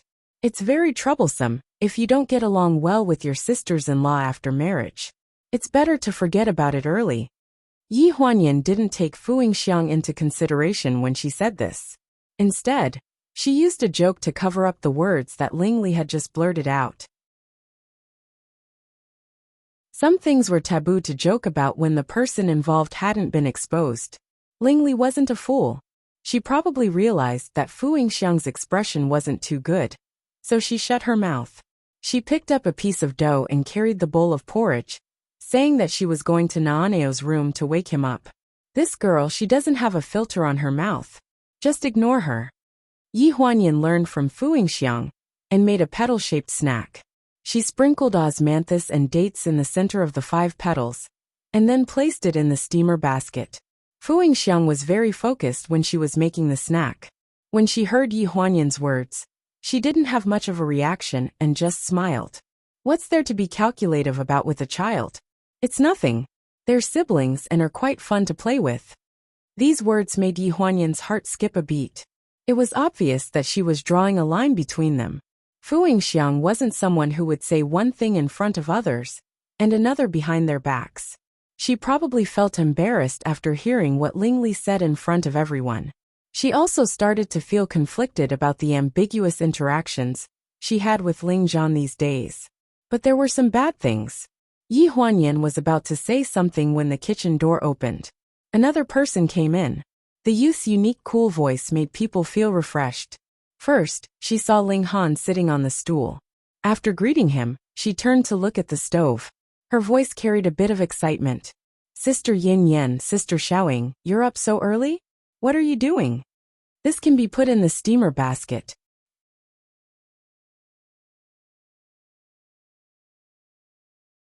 Chapter 519. Fu Yingxiang obviously ignored Ling Zhan. She even hurriedly put the half-formed desserts into the steamer basket. Then she hugged the steamer basket, turned around to avoid Ling Zhan's line of sight, and walked towards the stove that was already steaming. Let me help you. Ling Zhan did not see anything strange, so he hurriedly bumped into the muzzle of the gun. No need. It was a very polite but distant response, which was equivalent to not responding at all. Fu Yingxiang was very skillful. She directly avoided Ling Zhan's outstretched hand and very steadily placed the steamer basket on the boiling water of the iron pot. Ling Zhan's hand missed and hung awkwardly in midair. At this moment, he realized that there was something wrong with the atmosphere. In this kind of situation, people would subconsciously ask for help from the people around them. He turned his head to look at Yi Huanyan. But the moment he saw Yi Huanyan, he remembered what happened in the past. It seemed that this person was not the right person to ask for help, so he looked away. Because of this, he missed the best time to make eye contact. Yi Huanyan naturally did not understand why he was so conflicted. She frowned and looked away from him. She called Fu Yingxiang and said, "How much more do you want to make? Is one steamer enough? I originally planned to make more for you to eat during the new year, so there's no rush to make more. This is just to see how much it is first, and then make one more steamer. Then we'll take some to the hospital and give it to Xiaoyu." Fu Yingxiang lowered her head and walked past Ling Zhan directly towards Yi Huanyan. Ling Han coughed dryly and stood up. "You guys are busy. I'll go out first." After saying this, he glanced at Ling Zhan. It seemed that he could not bear to see him being ignored like this, so he helped him out. "Ling Li is running around every day. You should control her a little. Uncle called me the day before yesterday to ask about her homework. Has she started to do the graduation design?" Ling Zhan was stunned for a few seconds, and then came to his senses. "I don't know. She is not inspired every day. In fact, she probably did not study hard in her major. In university, she was busy with the club. She was annoyed that my mother always kept an eye on her graduation design at home. So she came back to lie low. Then I suggest you persuade her to come over to help make desserts, and then go to the hospital." Yi Huanyan suddenly interrupted with a meaningful look on her face. "After all, my old lady isn't good at anything else, but she's good at jewelry." Ling Zhan was stunned for a moment, and then suddenly came to his senses. Yi Huanyan's mother, Wen Yi, was not good at making jewelry. She was a master. If she was willing to tutor Ling Li for 2 days, her graduation design would be miles ahead of her peers. Ling Zhan did not care about his sister's graduation design, but he was grateful that Ling Han and his wife helped him out. Hearing this, he hurriedly pretended to be enlightened and hurried out of the kitchen to find Ling Li. Only Yi Huanyan and Fu Yingxiang were left in the kitchen. "Sister Ling, what do you think of my work?" "It's very good. In fact, it would be faster if you had a mold. We can do it in batches before the new year. I will order a mold." Yi Huanyan put the newly formed dessert in her hand into a new steamer. She looked at Fu Yingxiang, who was obviously absent-minded at this time, and pretended to be casual. "Sister Ling, during the new year, we are in the suburbs. We can set off firecrackers. It is very lively. The city center is even more lively at night. I will take you to see the fireworks." "Yan," Fu Yingxiang interrupted her. "I will probably go back to Macau in 2 days. The casino annual meeting is coming. It's okay. You can come back after the annual meeting. Don't bother. I go out for a vacation every spring festival, and this year is the same. If it weren't for Ling Zhan, would you refuse if I asked you to stay?" Yi Huanyan asked straightforwardly. Since there was no point in hiding some things, it was better to be frank. Fu Yingxiang didn't look up. She seemed to have expected Yi Huanyan to see through her. She said in a muffled voice, "I don't know, but I definitely have to go now." "Why?" "I don't know. Sister Ling, you are not such a wishy-washy person." Yi Huanyan frowned. "What are you afraid of?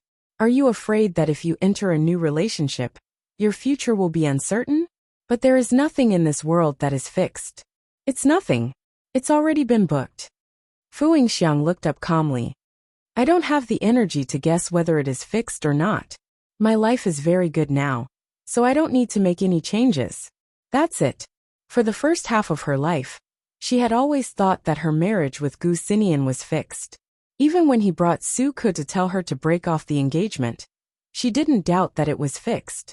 Because she believed in sincerity, she was even prepared to die when Gu Xinian and Su Ke got married. Later on, unforeseen events repeatedly told her that sometimes it was wrong to insist. It was bigotry, it was a dead end, and it was a case of not crying until you see the coffin. When she used up all her bigotry in this life, she felt that being content with the status quo was the greatest responsibility for her life. So any unforeseen event was unnecessary trouble for her. "Then what do you mean by your interactions with Ling Zhan these days?" Even Ling Li can see it. He is just a child. Fu Yingxiang took a deep breath. After a few seconds of silence, she said in a low voice, I was too bored recently, so I didn't know how to control the distance between us. But in fact, we are just normal friends. Then 2 nights ago, where did you and Ling Zhan go? Yi Huanyan's question made Fu Yingxiang's eyes suddenly shrink, revealing a trace of nervousness. Last night you went out for supper. Gu Qi and I were next to you. Yi Huanyan did not hide the fact that she had eavesdropped on their conversation. She was eager to verify her guess. She was eager to confirm whether Fu Yingxiang was avoiding them, because she was afraid that it would affect her current life, or if there was another possibility. Nothing happened. I am just used to going to the gym at night. I met him that day and he came to the gym. Is that so? I said before, we are just normal friends. If I caused him to misunderstand, I will use my departure to dispel such thoughts. So during the spring festival, if his parents come back, Yin Yan, I hope that you can pretend that nothing happened. You don't have to say anything. Sure enough, it was the second guess. It was not that she was afraid of attracting trouble, or that she was afraid of disturbing her life. What Fu Yingxiang was afraid of was disrupting Ling Zhan's original life, disrupting his family relationship, and alarming his parents and siblings.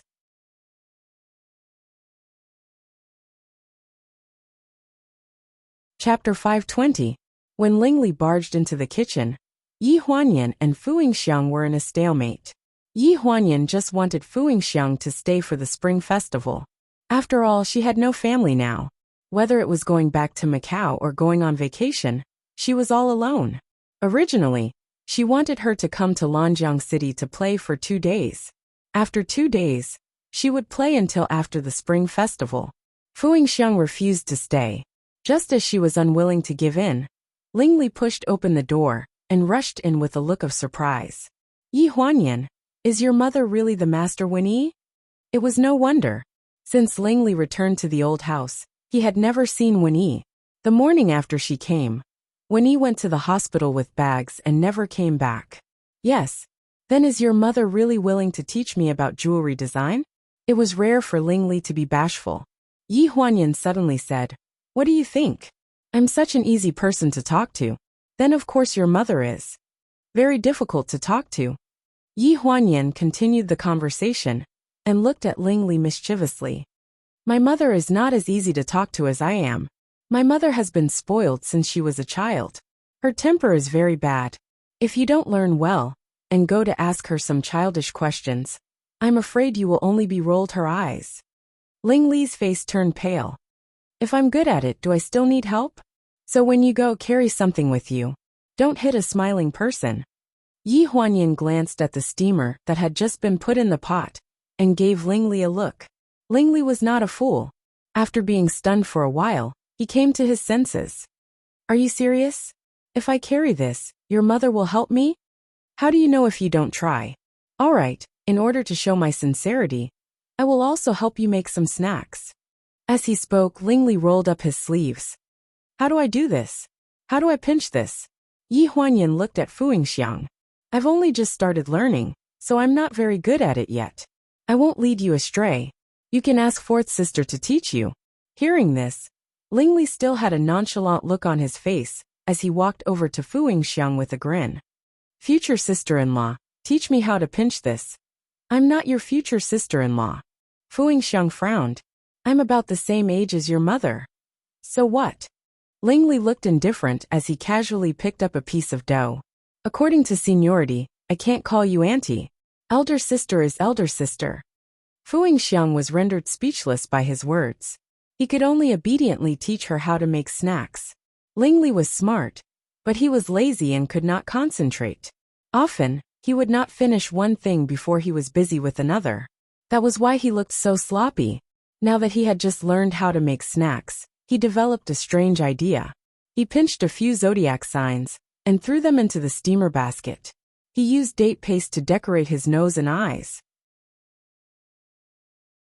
It was quite vivid. Yi Huanyan had her own reasons for wanting to put Ling Li and Fu Yingxiang together. Things started because of Ling Li. The one who started the trouble should end it. This was the logic behind it. I still have something to do. You can ask fourth sister for advice here. Fourth sister is more familiar with my mother's habits than I am. Yi Huanyan threw down these words and became a hands-off shopkeeper. He pushed open the door and left the kitchen. What she said was the truth. She had left home when she was young, but Fu Yingxiang had practically grown up in the Four Seasons villa. To Winnie, she was more like a daughter than a daughter. She was originally slated to be her daughter-in-law, but who knew that she would not be fated to be with her son? In this world, apart from the Gu family, the one who could speak to Winnie the most was Fu Yingxiang. Sister Xiaoying, what do you think of the rabbit I pinched? Will the master like it? She prefers lions and tigers. Then I'll change it. Ling Li's excited appearance made Fu Yingxiang feel a bit at a loss. This girl clearly showed so much hostility and rejection towards her in the beginning. She even ridiculed her in front of everyone. Why did she suddenly act like nothing had happened? Was she a child or something? She was confused. Yi Huanyan left the kitchen and shrunk her neck as she returned to Naaneo's room. As soon as she opened the door, she saw Ling Han sitting by the bed and helping his son put on his clothes. You're awake? She smiled and walked over. Ling Li just came to disturb him. He already ate breakfast. How could he not wake up? Ling Han turned around and answered Yi Huanyan's question as he helped his son put on his clothes. Ever since Ling Han stepped down as the president of the pleasure group, he had been idle at home. On one hand, it was because Winnie told him not to move around when his legs had just started to recover. His range of activities was basically limited to the old mansion. On the other hand, it was because Yi Huanyan was so busy that her feet didn't touch the ground. So Naaneo could only leave it to him. For this son who didn't grow up by his side, Ling Han could be considered as a 24 filial exemplary father. Basically, he would fulfill his son's request and serve him wholeheartedly. Sometimes, even Yi Huanyan couldn't stand Naaneo's unreasonable tantrums, but he could still smile and persuade her that the child was still young. They were all children who were spoiled by their mothers. The Ling family was the opposite. At this moment, this little devil had finished a bowl of porridge and was lying on the bed with his eyes closed, allowing Ling Han to do whatever he wanted. It could be said that he opened his mouth and stretched his hands out for food. If you spoil him like this, he won't even know how to put on his own clothes in the future. It's okay. I'm afraid he won't want us to help him put on his clothes when he's a little older. Ling Han had his own ideas. It's not a big deal to spoil him a little more, while he's still young, and can still be at the mercy of his parents. What kind of logic is that? Yi Huanyan casually ridiculed, and conveniently cleaned up the porridge bowl at the bedside. Ling Li, this girl, doesn't even know to take the bowl away after leaving. There's no need to worry about living happily like this. Ling Han added. At this moment, he had already helped Naaneo put on his clothes. A bright red cashmere sweater and gray corduroy pants. Like a small fireball, he rolled on the bed with his eyes closed, and went back to sleep, looking like he didn't want to wake up. When he was young, he hoped that his parents would care more about him. But he was sent to the United States very early on. It was said that he wanted to receive the best education. In fact, it was just that when Qing Wan and Ling Dongming felt that it was better to send him out to be independent than to let him experience a cold family atmosphere from a young age. No one knew better than him the influence of his original family. These influences caused him to worry about Yi Huanyan later on. I plan to go to the hospital with Ling Li later. If you don't have time, can you come with me? No need. Ling Han pondered for a few seconds. I have an appointment with Wen Siyuan. Umbo doesn't know about Wen Siyuan's return to the country, right? Yi Huanyan's eyes narrowed. Previously, you asked fourth sister to temporarily let Wen Siyuan go, so that he could return to the country? Yes. Ling Han nodded with a solemn expression on his face. Fourth sister let him come back, but he doesn't dare to look for his father for the time being, so he's still looking for his gang of bad friends to raise money. But when a tiger leaves the plains, who would be willing to help him?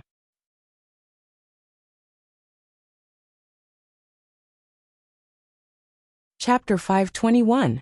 Umbo was shrewd and good at hiding himself. Otherwise, He would not have stayed in pleasure for so many years without anyone seeing his ambition. However, he had a son who was not easy to worry about. Not only did he inherit his lustfulness from his father, but he also particularly liked to be in the limelight. Fu Yingxiang's subordinates in Macau played a little trick, and he obediently took the bait. He owed a lot of gambling debts in Macau, and almost lost his life. The casino was naturally Fu Yingxiang's casino. Even if it wasn't, it could still be the casino of the uncles, who were on good terms with her in the same industry.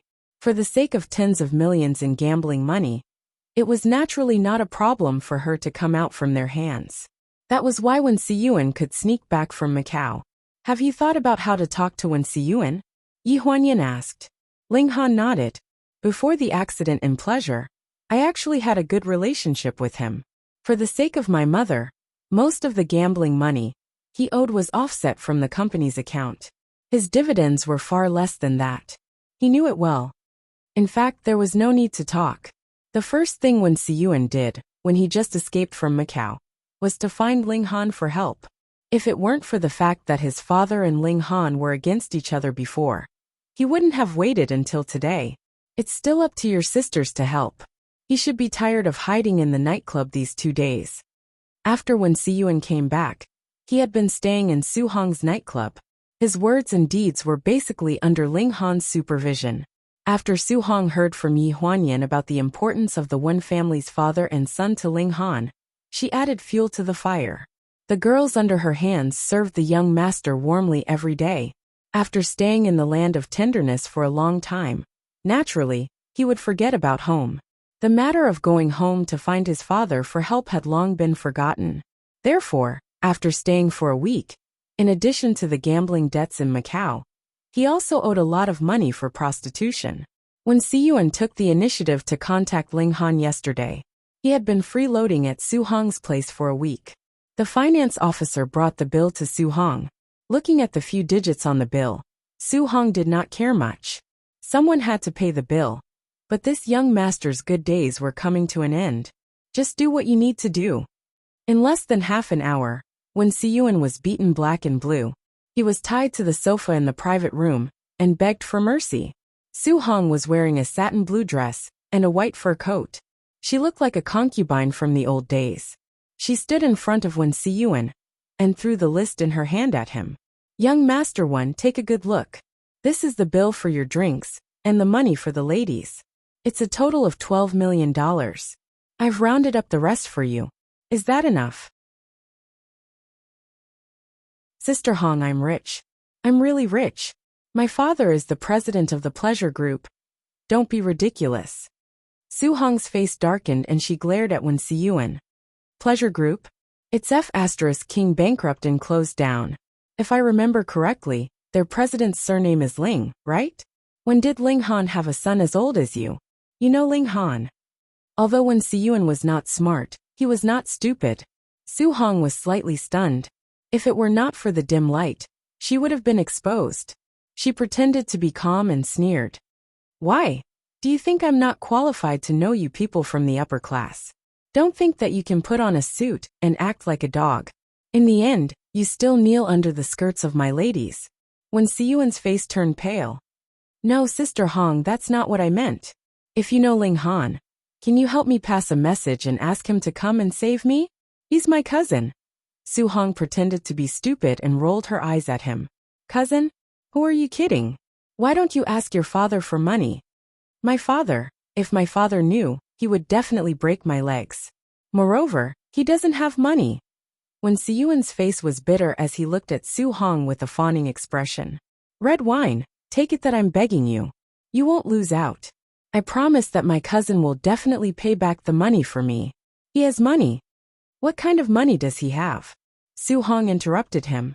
Who the F***CK doesn't know that Ling Han doesn't even have the pleasure group now. He's just a son-in-law who married into the family. What kind of money or ability does he have to save you?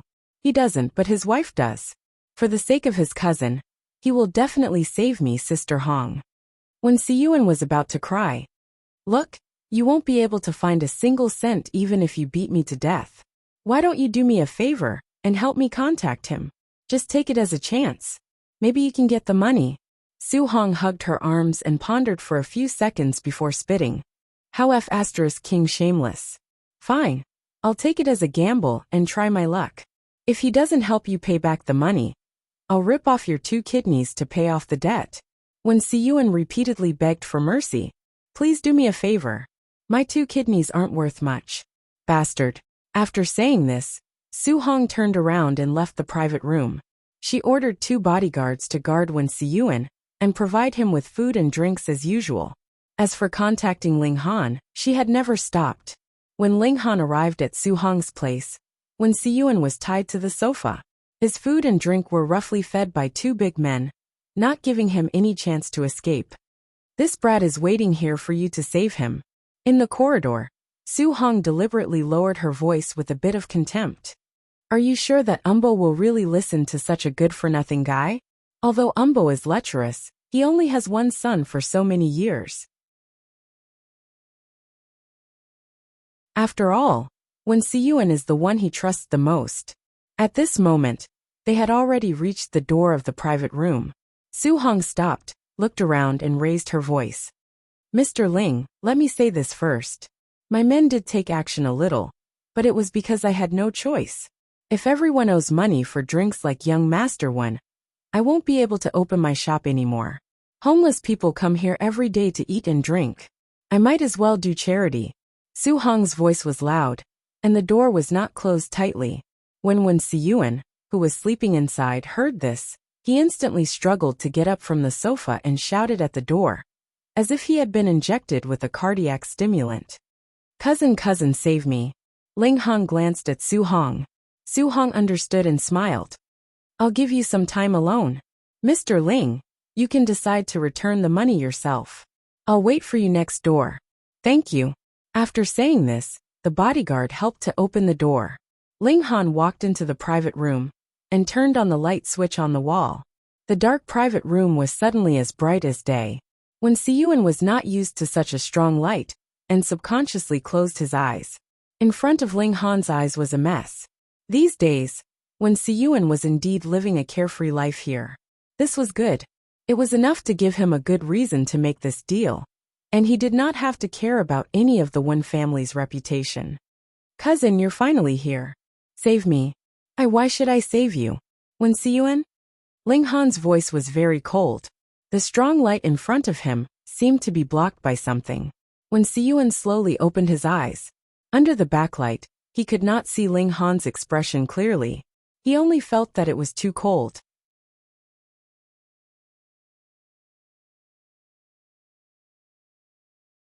Chapter 522. Wen Siyuan had been spoiled since he was a child. He had never suffered before. Previously, he was forced by Su Hong to the point that he had no other choice. In addition, he had gambled before. Every time, it was Ling Han who helped him settle it. In a moment of desperation, he didn't think too much. He thought that if he called Ling Han, he would more or less save his life for his aunt's sake. But he forgot that all the difficulties and pleasure were caused by him and his father. Ling Han's reminder made him come back to his senses in an instant. His hands and feet were cold. Cousin. Anyhow, for aunt's sake. Wen Siyuan seemed to have grasped at a life-saving straw. He desperately wanted Ling Han to remember Wen Qingwan's care for him and his father. Before Ling Han was born, Wen Qingwan's health was not very good. It was not easy for her to get pregnant. So, Wen Siyuan was almost adopted under Wen Qingwan's name. This was also the reason why Wen Qingwan insisted on letting Umbo and his father invest in pleasure, when pleasure was at its peak. In her heart, Wen Siyuan was equivalent to half her son. But what she wanted was the entire Ling family's assets. At that time, it was not appropriate to transfer all of it to Ling Han's name. It could easily cause a fluctuation in the stock market. So, she let Umbo and his father invest. Ling Han leaned over slightly. His hands were still in his trouser pockets. He made a condescending gesture. He looked coldly at Wen Siyuan. His voice was unusually cold. When you and Uncle were calculating how to take all the shares from me, you didn't seem to think that I was your cousin, right? You didn't give face to my mother. The blood drained from Wen Siyuan's face in an instant. I have some friendship with Hong Jia, But I'm like a clay Buddha crossing the river. Why should I help you? Ling Han's voice was not loud, but it was enough to send a chill down Wen Siyuan's spine. I've spent more time than I have in the past 40 years. I've thought about a lot of things. In the past, I've helped you pay off a lot of gambling debts, but I've never said anything about it. At that time, I did it for my mother's sake. I felt that there was nothing wrong with helping my family more or less. After all, if you can't trust your family, who else can you trust?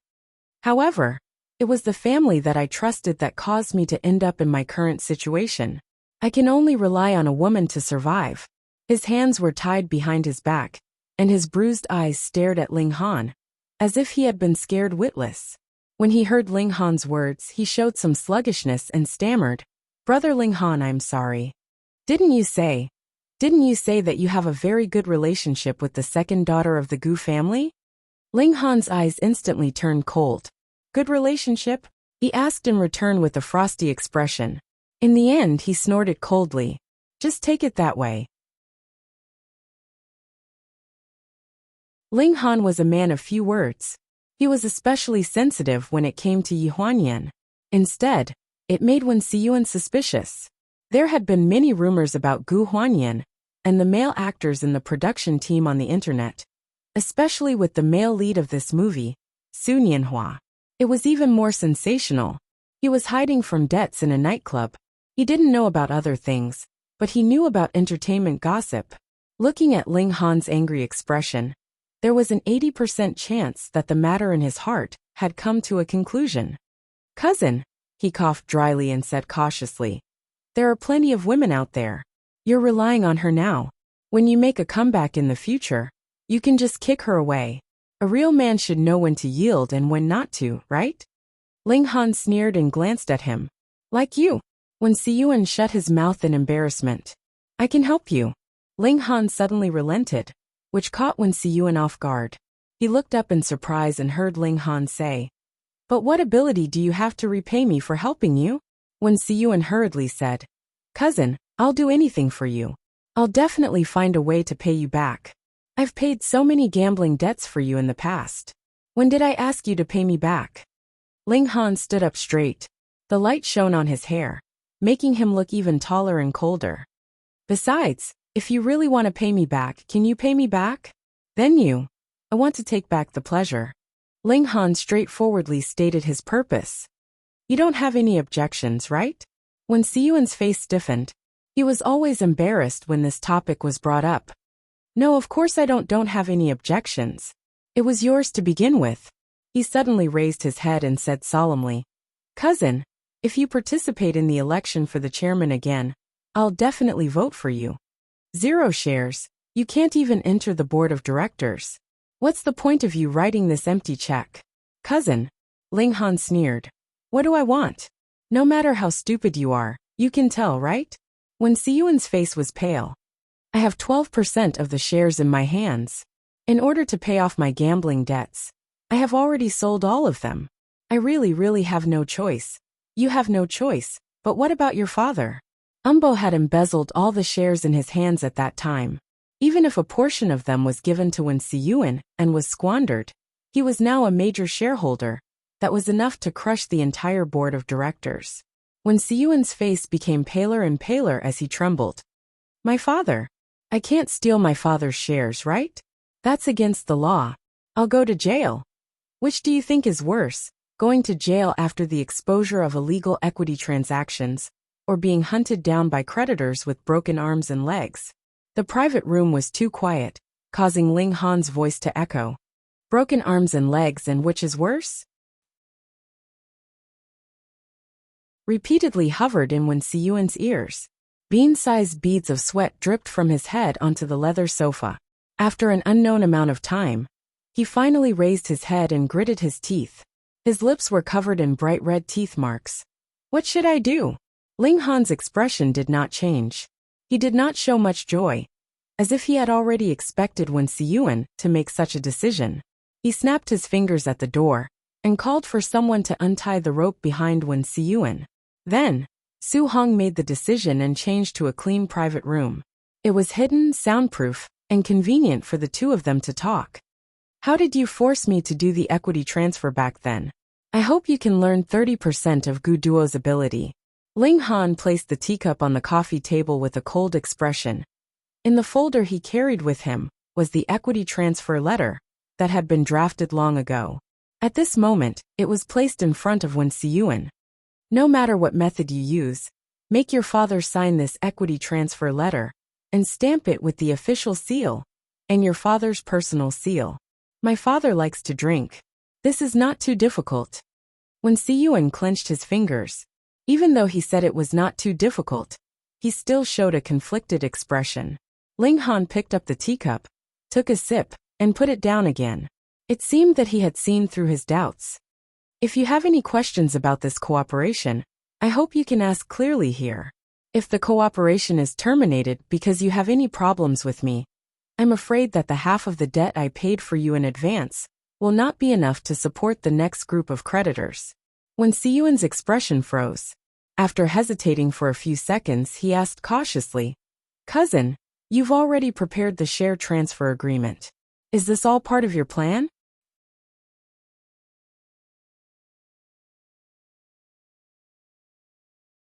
Chapter 523. A detailed equity transfer letter appeared at such a coincidental time. This made Wen Siyuan suspect that everything in front of him was simply preparation for this transfer letter. Ling Han put down the teacup and his expression did not change. "I'm going to take back pleasure. It's not a matter of a day or two. Is it strange to prepare an equity transfer letter? But I came to see you with an equity transfer letter. Isn't it too purposeful?"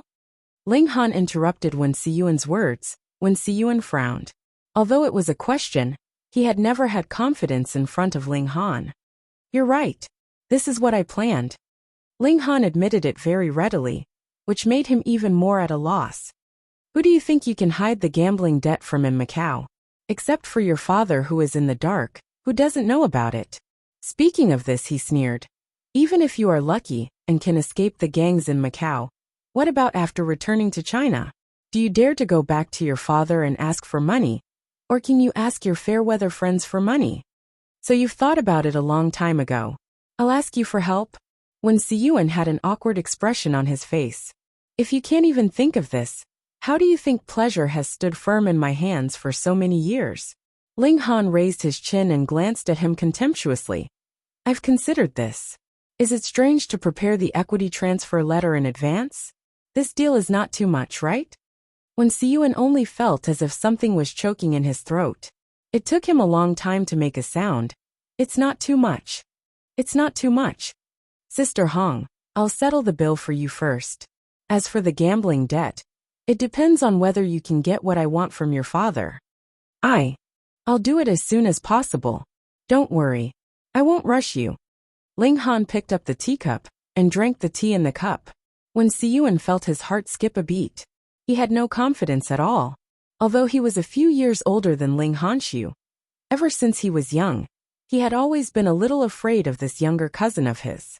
Ling Hanshu always had a decisive and unfathomable look on his face, making others feel uneasy. Union Hospital. When he was sitting on the edge of the bed, she took out the food from the 2 thermal containers and placed them on the small table. "This is the chicken soup I personally made for you. There's wolfberry longan, red dates, and Cotinopsis palacula in it. Xiaoyu, you have to drink more."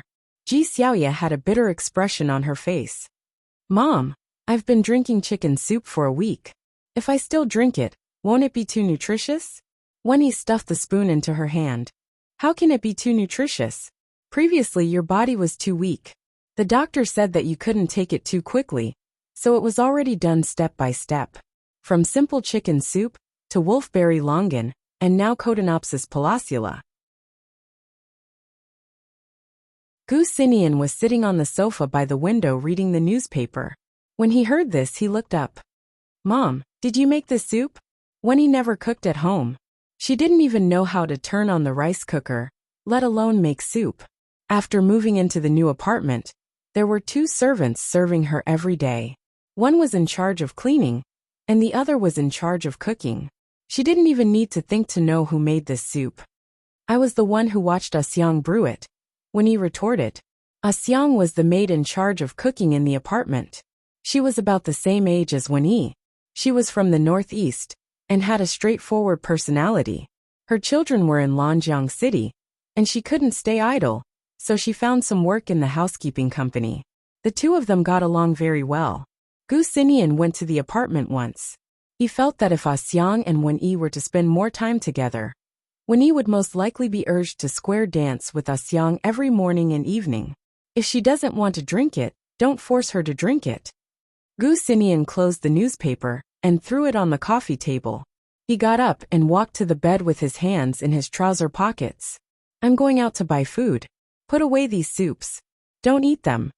Wen raised her arms and hugged the food boxes, as if she was protecting her food. She raised her eyebrows and said, What do you mean you're going out to buy food? I've already made this. I can't waste it. Just this meal. Let Xiaoyu eat it. I promise I won't have to eat this next meal. That's what you said yesterday and the day before. Gu Xinian mercilessly exposed his mother's delaying tactics. I'm doing this for the sake of Xiaoyu and your child. This is her first child. If she doesn't take good care of herself, Xiaoyu will suffer. You're the one who will feel bad. Mom.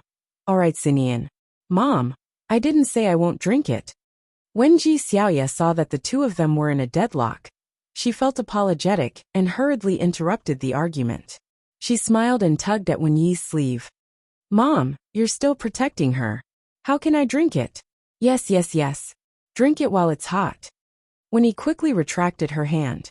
Then, she picked up a bowl of chicken soup and handed it to Ji Xiaoya. Wait a minute. Gu Xinian put his hand between the chicken soup and his wife. Mom, you have to promise that this is the last bowl of chicken soup. Wen Yi frowned. Hey, you brat. When did I ever go back on my word? I swear. Xinian. Ji Xiaoya couldn't stand it anymore. She quickly tugged at Gu Xinian's sleeve. Mom. Gu Xinian was indifferent. He only looked at Wen Yi seriously. No one knew a mother better than her son. No one knew better than him. Wen Yi had always wanted a grandson. Now that Ji Xiaoya was finally pregnant, how could she care about her feelings? She just wanted a chubby grandson. When one was older, they were more pedantic than when they were younger. He had mixed feelings about Ji Xiaoya's pregnancy. Until now, he still hadn't come back to his senses. During this period of time, when she started to have morning sickness, and when he saw Wen Yi busily feeding her all kinds of soups that she didn't like, he knew that he would explode sooner or later. It was just a matter of when. Wen Yi frowned. After a while, she pretended to be relaxed and waved her hand. Okay. I swear, okay? Today is the last bowl of chicken soup. In the future, even if you beg me to make it for your wife, I won't do it. Mom, don't listen to him. Ji Xiaoya patted Wen Yi's hand. He's been acting weird for the past 2 days. It's not like you don't know that I like whatever you do. Did you hear that? Wen Yi glanced at Gu Xinian smugly. Gu Xinian expressionlessly took the bowl of soup from Wen Yi's hand and drank it in one gulp. Wen Yi was shocked. Mom, you have to keep your promise. This is the last bowl of chicken soup. After saying this, he walked out of the ward. Hey Xinian, where are you going? Ji Xiaoya asked anxiously. Wen Yi said faintly, Don't worry about him. Don't worry about him. He probably went to the bathroom to vomit. What? He hasn't drunk chicken soup since he was a child. He thinks it smells fishy and vomits after drinking it. Hearing this, Ji Xiaoya's expression froze. Then why did he? He can't bear to see you suffer. Wen Yi smiled with an unfathomable expression. I saw that he hasn't uttered a word these past 2 days. He looks like he has a lot on his mind. This time he's planning to vomit all out.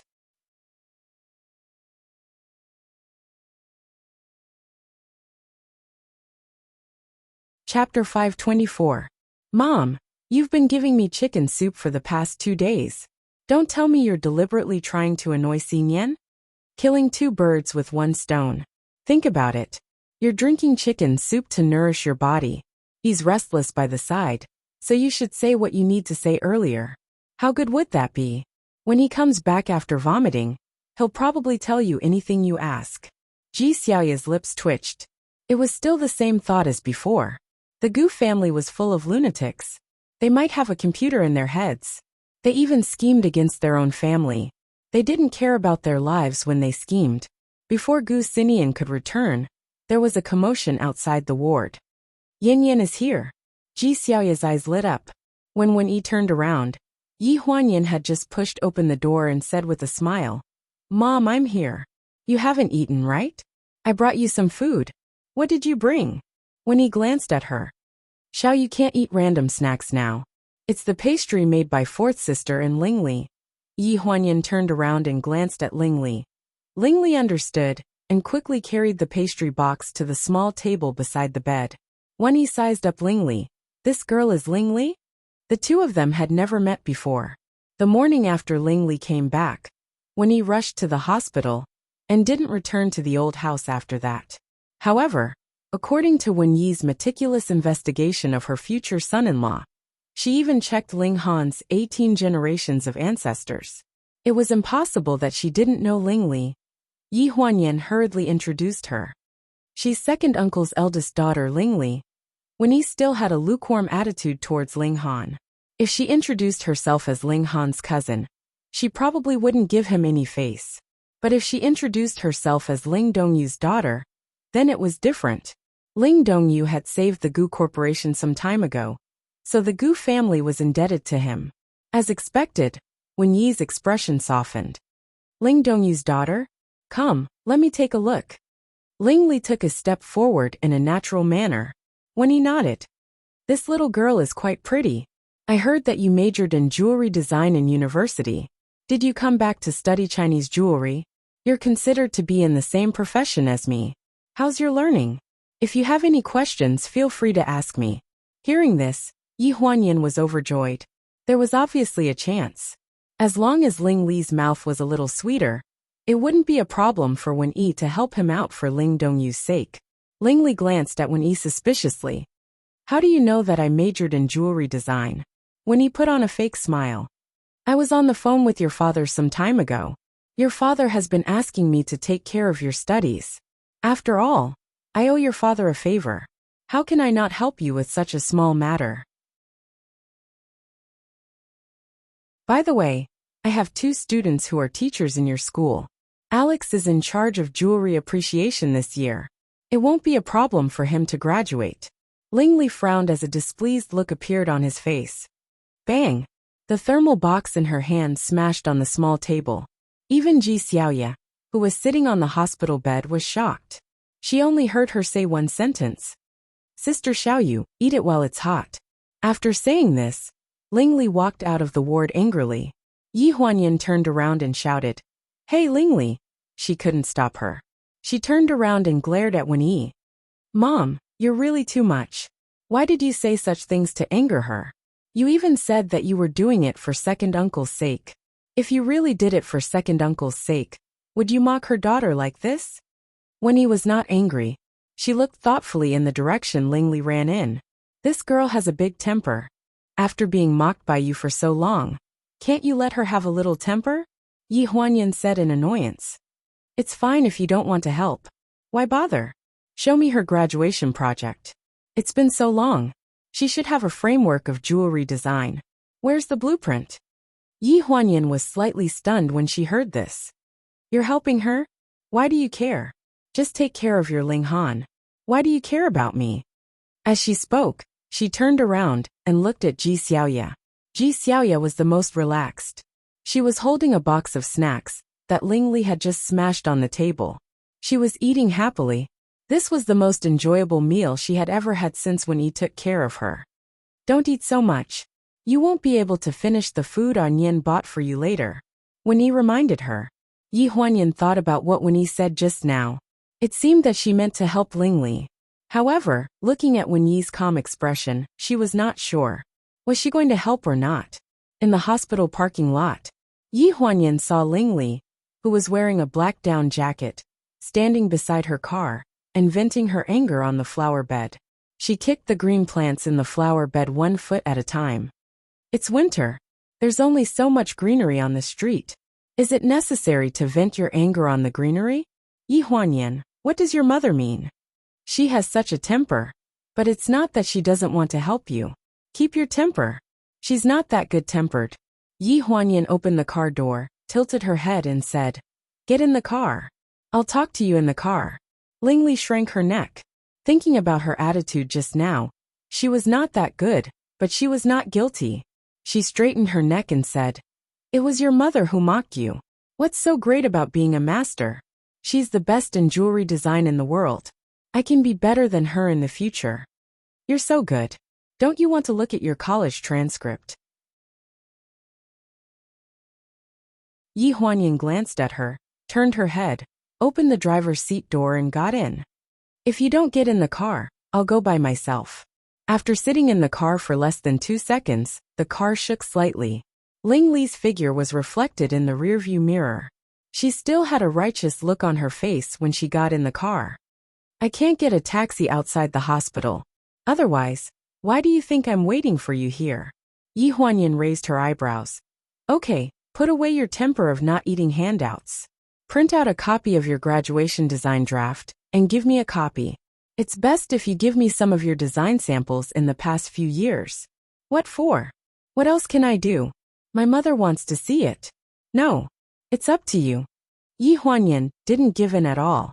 After saying this, she no longer paid attention to this little ancestor.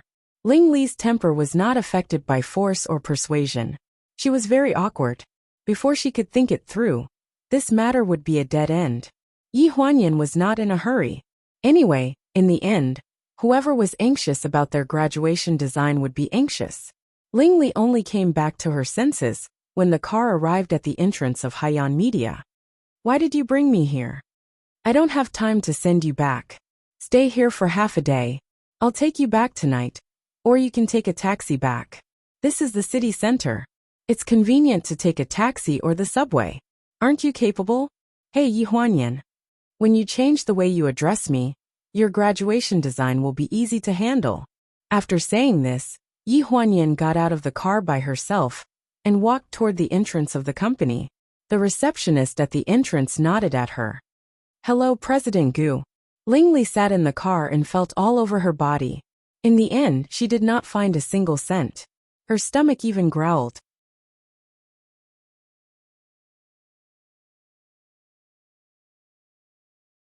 Chapter 525. In the penthouse of Haiyan Media, Ling Li sat on the sofa and wolfed down the takeout. In front of the desk in the living room, Gucci glanced in Ling Li's direction and turned to look at Yi Huanyan.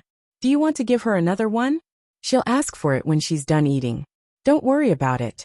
Yi Huanyan looked down at the movie feedback in her hand. The movie has been released for 3 days. 4 stars accounted for 75% of the reviews. 5 stars accounted for 10%. Overall, there doesn't seem to be a problem, but the remaining 1-star negative reviews are too abnormal. It's like a water army. You noticed it too? Gucci frowned and placed another set of information in front of Yi Huanyan. It's not just these 1-star negative reviews that are abnormal. What's even more abnormal is that the attendance rate of the movies in these cinemas is all 0. "Is it an acquaintance who booked the cinemas?" Yi Huanyan asked. "I'm not sure. I've checked. The source of the ticket purchase information is from a foreign account. From the premiere, it booked multiple cinemas for 3 days in a row, but none of them were occupied.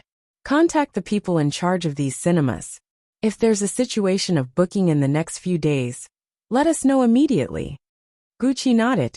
Booking the cinemas was a good thing for the box office, but the attendance rate was lowered by these empty cinemas. It was definitely not a good thing for the movie's rating.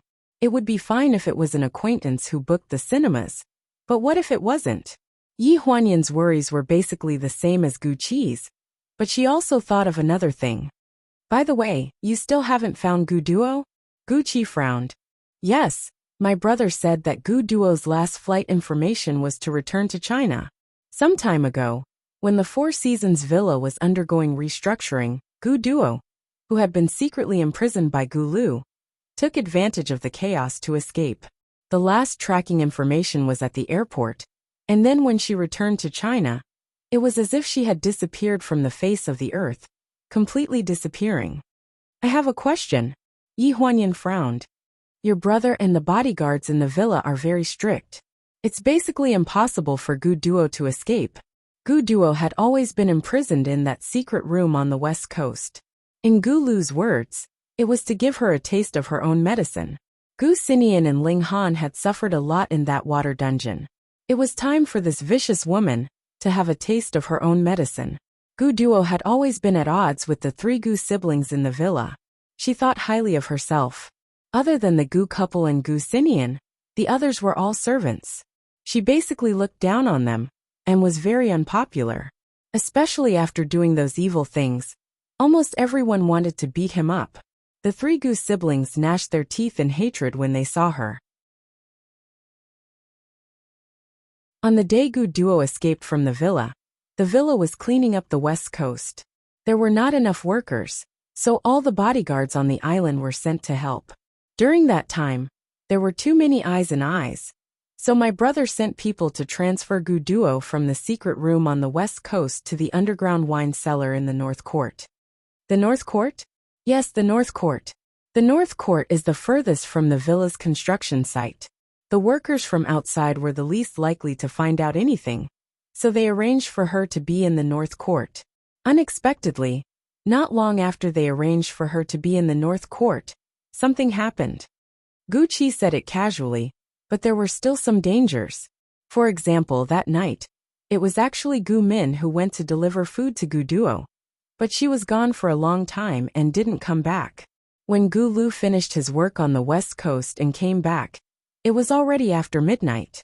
He found that his sister was missing, so he rushed to the North Court, only to find that Gu Min had been knocked unconscious in the wine cellar, and Gu Duo had disappeared. Do you think this matter has something to do with Gu Duo? Yi Huanyan shook her head. According to her temper, she should have done something big. This kind of trivial matter doesn't seem like her style. Previously, she forced Ling Han to abdicate from the pleasure group and tried to collapse the entire Gu's group. Gu Duo was very ambitious and capable. Forget it, let's not care about her. She was a ticking time bomb when we locked her up in the villa. Now that she has left, we don't have to think of a way out for her. No matter what she will do after she gets out, we'll deal with whatever comes our way. Gu's group and the pleasure group are open and above board. We're not afraid of her. Recently they had been busy. No one had time to care about Gu Duo's disappearance for no reason. They just suddenly thought of this matter and asked casually. Gu Qi nodded. Without the He family's help, she doesn't have the ability to stir up trouble.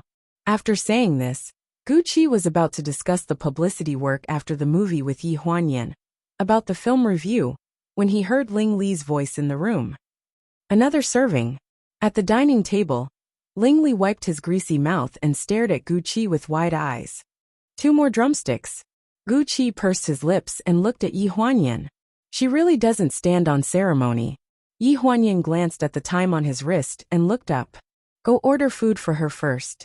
I'll read the documents first. I'll go down for a meeting in 10 minutes. Gu Qi nodded, closed his notebook, and left the apartment. Your assistant doesn't seem to care about you at all. Ling Li wiped his mouth and strolled from the dining table to Yi Huanyan's desk. Yi Huanyan didn't even look up. Don't you also look down on me? That's different. I'm on the same side. He's my family member. Yi Huanyan rolled his eyes at her. Why are you asking for drumsticks so self-righteously? Didn't I tell you that he grew up at the Four Seasons Villa? He's not a servant or a bodyguard. The 3 of them are my father's adopted children. Logically speaking, he's my younger brother. Come on. Ling Li pursed his lips with a disdainful look. Isn't that Gu Duo your parents' adopted daughter? She almost caused your parents to go to jail. I don't think your parents have good taste in adopting children. They almost got themselves into trouble. Gu Duo was forcefully sent to the villa by his parents. Yi Huanyan frowned. Her parents were kind to my mother. I raised their daughter for them. It can be considered that I've repaid them. How magnanimous. Ling Li pulled out the chair Gu Qi was sitting on and sat down. I don't mean to say this, but why is your family so magnanimous? If you meet brother Ling Han's grandfather's family, you won't be able to handle it. Yi Huanyan was slightly stunned. When Qingwan had many brothers from her family, after Ling Han's grandparents passed away, There were still 3 uncles, 2 aunts, and a large group of cousins. Yi Huanyan had never seen those people before. Ling Han went back to stay for 2 days every New Year. He rarely saw them, let alone her. You haven't met them yet, right? Ling Li could tell from Yi Huanyan's reaction. If you're getting married next year, my brother will definitely take you to meet them this New Year. Not necessarily. Yi Huanyan frowned. His grandparents are no longer alive. There's no need for me to meet his uncles and aunts, right? Do you want to bet? Ling Li was excited. He leaned over the table and pressed down on the pile of documents below. I'll bet you 10,000 yuan. I bet my brother will arrange for you to meet during the New Year. Do you believe me?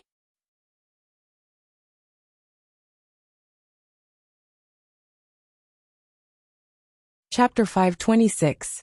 Yi Huanyan stared at Ling Li for a long time.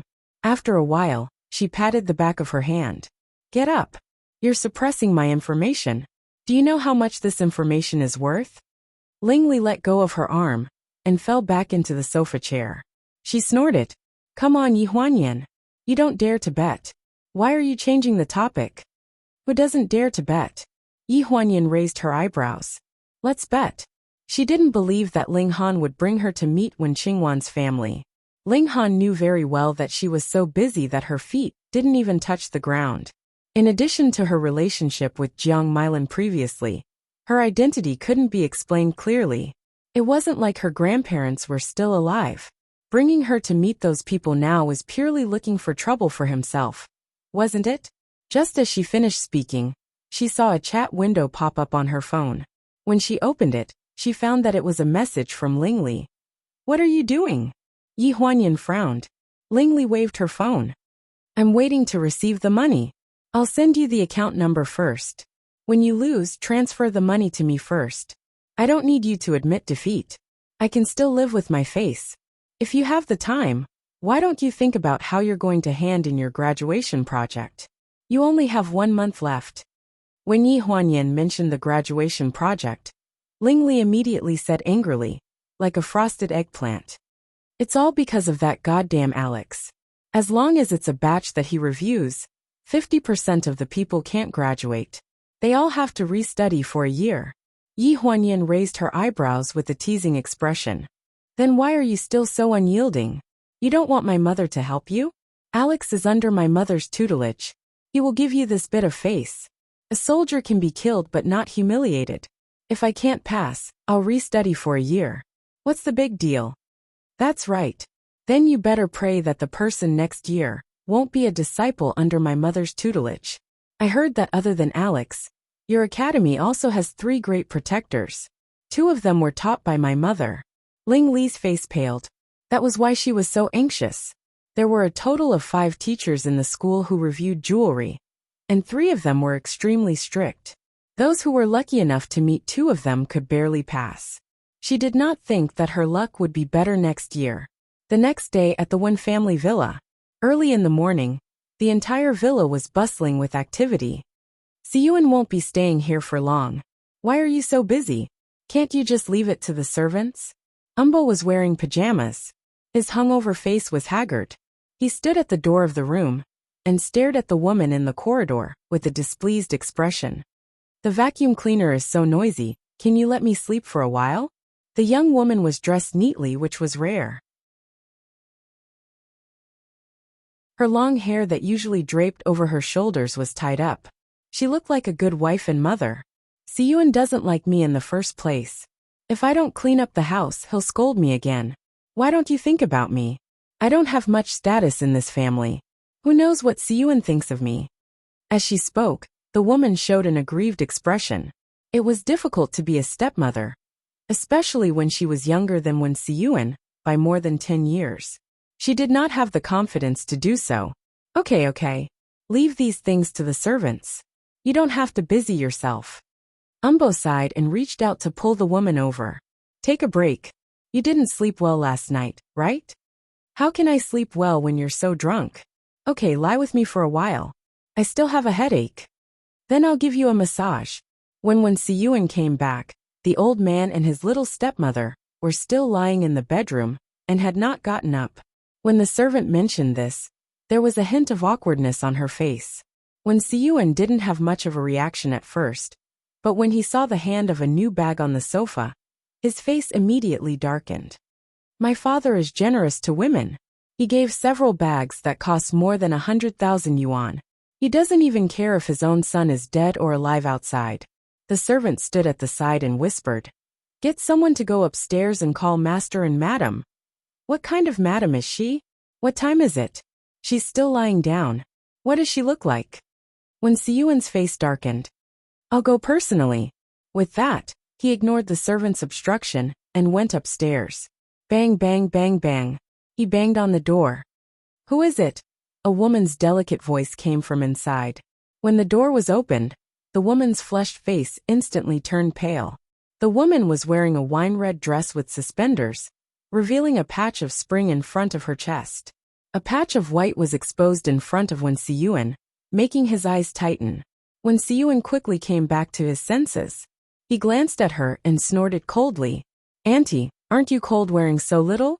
The woman suddenly covered her chest, pulled down the clothes on the clothes rack, and put them on in a hurry. A dry cough came from inside the room. Who let you in? What is this? The old man sat on the bed. He was wearing pajamas, and his face was full of fatigue. Last night, I told you in advance that I was coming back, right? Dad, if you think this is outrageous, then do you mean that I don't have to come back to this house in the future? My mother's spirit in heaven is probably unwilling to be reincarnated. You. At the mention of his late wife, Umbo frowned and was speechless. After so many years, he still felt guilty towards his first wife. When Siyuan was sure of this, he glanced at him. Pack up. I'll wait for you downstairs. When Bo responded, after when Siyuan left, he said in a hoarse voice, I'm sorry. Jolan, bring me my clothes. Hearing Umbo's voice, Jolan was slightly stunned. As if she had just come back to her senses, she hurriedly responded and went to the cloakroom to find clothes. Her mind was full of the look in Wen Siyuan's eyes when he left just now. She came from a remote mountain village to work. At the age of 13, she came to Lanjiang City with her cousin in her hometown. Money was not easy to earn. In the first 2 years, she worked a lot of jobs in various places, but it was not enough to supplement her family. Later, she was introduced to the foot-washing city, and then she met Umbo. When she was with Umbo, she was only 16 years old. At that time, Umbo's first wife was still alive and turned a blind eye to her existence. After all, in addition to her, there were other canaries who did not know that had ulterior motives. She was considered to be well-behaved. Later, Umbo's wife died. One by one, the canaries wanted to be promoted. They tried all means, but did not get any benefits. She was the only one who took the money and lived her life peacefully. She never made excessive demands. On the contrary, she was unintentional and was deeply liked by Umbo. For so many years, Umbo had changed batches of women. She was not young, but she was not disliked by him. During this period of time, she watched him dismiss a group of women outside, leaving only her. Speaking of following Wenbo wholeheartedly, she had indeed done so. But to say that she had done nothing wrong to him, she felt a little guilty. The only thing she had done wrong to Wenbo was probably that night 2 years ago, when the father and son had gotten drunk at her place.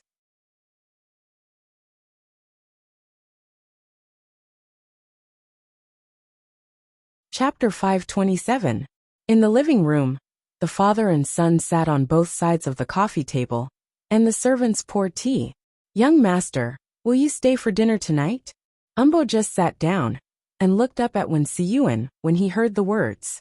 Wen Siyuan pointed to the box on the shoe rack at the entrance. That's 2 bottles of red wine for my father. It's better to wake him up early. Umbo knew wine best. Although he couldn't understand the French on the box, he could tell that it was good stuff at a glance. His expression eased instantly, and he ordered the servant.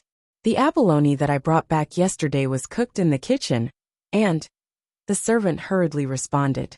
When Siyuan looked up 2 inches and fell behind Umbo in the direction of the master bedroom on the 2nd floor. Zhou Lan was standing behind the railing, looking at him with a frown. What happened to your face? Umbo's voice interrupted his thoughts. He came back to his senses and withdrew his gaze. Out of the corner of his eye, he saw that Zhou Lan had closed the door and returned to the bedroom. "Oh, I drank with my friends 2 days ago and knocked it. It's nothing serious." Regarding drinking, the old man had never said anything to him. After all, he taught him by example. "Have you dealt with the things in Macau?" "Yes." Wen Siyuan nodded. "It's nothing serious. It's just that a friend asked me to help. It just so happens that I have something to discuss with you these 2 days. It's about the shares of pleasure. You hold those in your hands for me. I have a lot of use for them later." When Siyuan felt a little guilty, he lowered his eyes and nodded. Hong Rizhang, the old fox, wants to gain something without risking anything. In his dreams, he wanted to bite the meat of pleasure before. No matter what, I will make him lose a layer of skin. What's more, he's not the only one who wants this meat now. When Siyuan lowered his head and drank tea, he didn't have his usual enthusiasm for the old man's practice. He was still a little guilty. What Ling Han asked him to do was, in the end, helping outsiders. If the old man knew, he would be so angry that he would faint, and he would be half dead. However, if he didn't do it, those debt collectors would definitely do something like chop off his hands and stomp his feet. While everyone in the Wen family was harboring their own ulterior motives, the Ling family's old mansion was shrouded in fog. They were eating copper pot soup. It was Ling Li who brought up the idea of having hot pot. He had repeatedly reminded Yi Huanyan on the phone that they had to go home for dinner. After Yi Huanyan had asked him about it in a roundabout way, she finally found out the reason. Fu Yingxiang was originally from Hunan. Like her father, she likes spicy food since she was a child. During this period of time, she had been living in the old mansion. Everyone's taste was lighter, so the guests followed the host's preference. They had been eating bland and tasteless food, especially the chicken soup a few days ago. Even Ling Zhan himself couldn't stand it anymore. "I used to take her out for supper every night, but she refused to go out with me since yesterday, so I can only make some food at home. But I don't know how spicy her taste is. It won't be good if it's too spicy. So you plan to use us as a cover tonight. In fact, you want fourth sister to be your lab rat, right?" Although she couldn't see Ling Zhan's face through the phone, she could tell from his tone that his face was probably as red as a pig's liver. After settling Yi Huanyan, Ling Zhan specially called Aunt Zhang and found the old copper pot that hadn't been taken out for many years. She personally washed it and heated the charcoal. The beef and mutton were the best in the supermarket outside. The whole afternoon, the kitchen was filled with the sound of pots and pans. Ling Li had been playing games all night and was sleepy, so he was asked to help wash the vegetables. Fu Yingxiang and Ling Han went out. Wen Siyuan had something to discuss in Su Hong's shop about the gambling debt, so he was not at home. In the evening, when Yi Huanyan came back, except for the kitchen, the whole old mansion was dark. She opened the curtain of the kitchen and saw Naneo squatting next to the washing basin. He was playing with red and green peppers with his small hands. Ling Li was sitting next to him, yawning and playing games on his phone. From time to time, he would pat his hand. "Stop fooling around. Wash well." Yi Huanyan put his hands on his waist and put on a fierce look. "Stupid girl. How can you bully my son like this?" Ling Li lazily raised his head and glanced at Yi Huanyan. "If you knew how many things my brother forced me to wash this afternoon, you would think that I already love your eldest nephew very much." Yi Huanyan followed Ling Li's gaze. On the square table in the kitchen, there were dozens of kinds of meat ingredients. Yi Huanyan did not even know the names of some of them. "What are these?" Yi Huanyan exclaimed in disbelief. Ling Li put his hands into his pocket. "Come look, I'll introduce them to you. There are 5 cold dishes here: century eggs, tofu, sweet and sour radish, longan, red dates, salted duck. Look here, there are 6 kinds of meat. Except for the beef roll, which is bought outside and my brother can't cut it. There are hand-cut mutton, chicken breast, beef eye. 6 kinds of vegetables: cabbage, chrysanthemum, cabbage, lettuce. 6 kinds of balls. 6 kinds of bean products. 6 kinds of desserts." Yi Huanyan listened to Ling Li with her mouth agape. She swallowed her saliva and said, "You eat a lot of Chinese food now. How can you recognize so many vegetables? Bah! Ling Li's face was filled with righteous indignation. Before this, I called these lousy vegetables. Do you know that I washed them all afternoon? My brother's typical Virgo obsessive-compulsive disorder forced me to not even ask for the leaves on the vegetables that have turned yellow. I was about to go crazy because of him. I repeated the name of the vegetables hundreds of times when I washed them. How could I not remember? Okay. Yi Huanyan comforted her. It's your duty as a sister to help your brother woo your sister-in-law. Stop nagging. It's not like you don't want to eat later. Ling Li still had an unwilling look on his face. Now that she doesn't even give him a good face, my brother is already so sincere. I don't know how low his status in the family will be when he gets married in the future. Yi Huanyan, have you ever seen my brother Linghan treat you like this?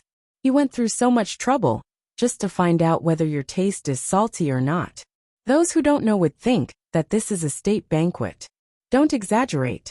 Yi Huanyan pulled Naaneo up from behind the basin to wash her hands. At the same time, she rolled her eyes at Ling Li. That's enough. Have you ever seen a state banquet where you treat foreign guests to hot pot? Yes, at my house. Don't eat it tonight. Why? I washed the vegetables all afternoon. Just as they were talking, Ling Zhan came back with 2 bags in her hands. When she saw Yi Huanyan, she quickly greeted her and then looked at Ling Li. Ling Li, wash the fruits in these 2 bags. I'll make a platter. Ling Li covered his face and gritted his teeth. Brother, am I your sister?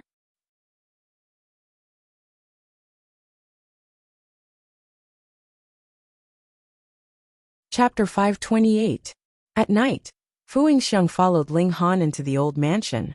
The two of them walked one after the other and seemed to be discussing something. Ling Han opened the windshield at the entrance of the dining room first. He was stunned by the hot steam and the smell of the hot pot.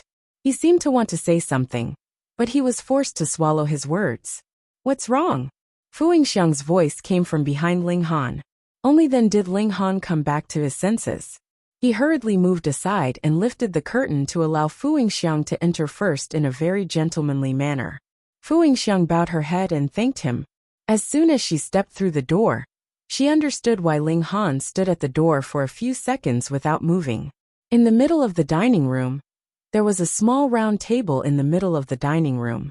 An old copper pot was boiling hot soup, surrounded by colorful vegetables and ingredients. Not only that, it seemed that there was not enough space on the small round table, so there was a square table next to it. It was also full of food. Those who did not know would think that there were 2 tables for dinner tonight. Are there many people coming back for dinner tonight? Fu Yingxiang looked at the people at the table. Yi Huanyan was the closest to her. At this moment, she patted Ling Li and asked him to take care of Naaneo so that he would not fall. She got up and walked over. No, it's just the few of us. Ling Zhan has been busy the whole afternoon. She said that recently, everyone's taste is too light and wants to eat something with more flavor. Coincidentally, I said that your ancestral home is Hunan, so I made a Mandarin duck pot. You can eat spicy food, right? No problem. Fu Yingxiang smiled very brightly. This reminded Yi Huanyan of the time in Los Angeles when she rushed into the villa with a submachine gun to save Gu Xinian in a black leather jacket. I quite like to eat hot pot, especially spicy hot pot. With that said, she took off her coat and hung it on the hanger at the door. Then she walked toward the small round table. There were a total of 6 seats.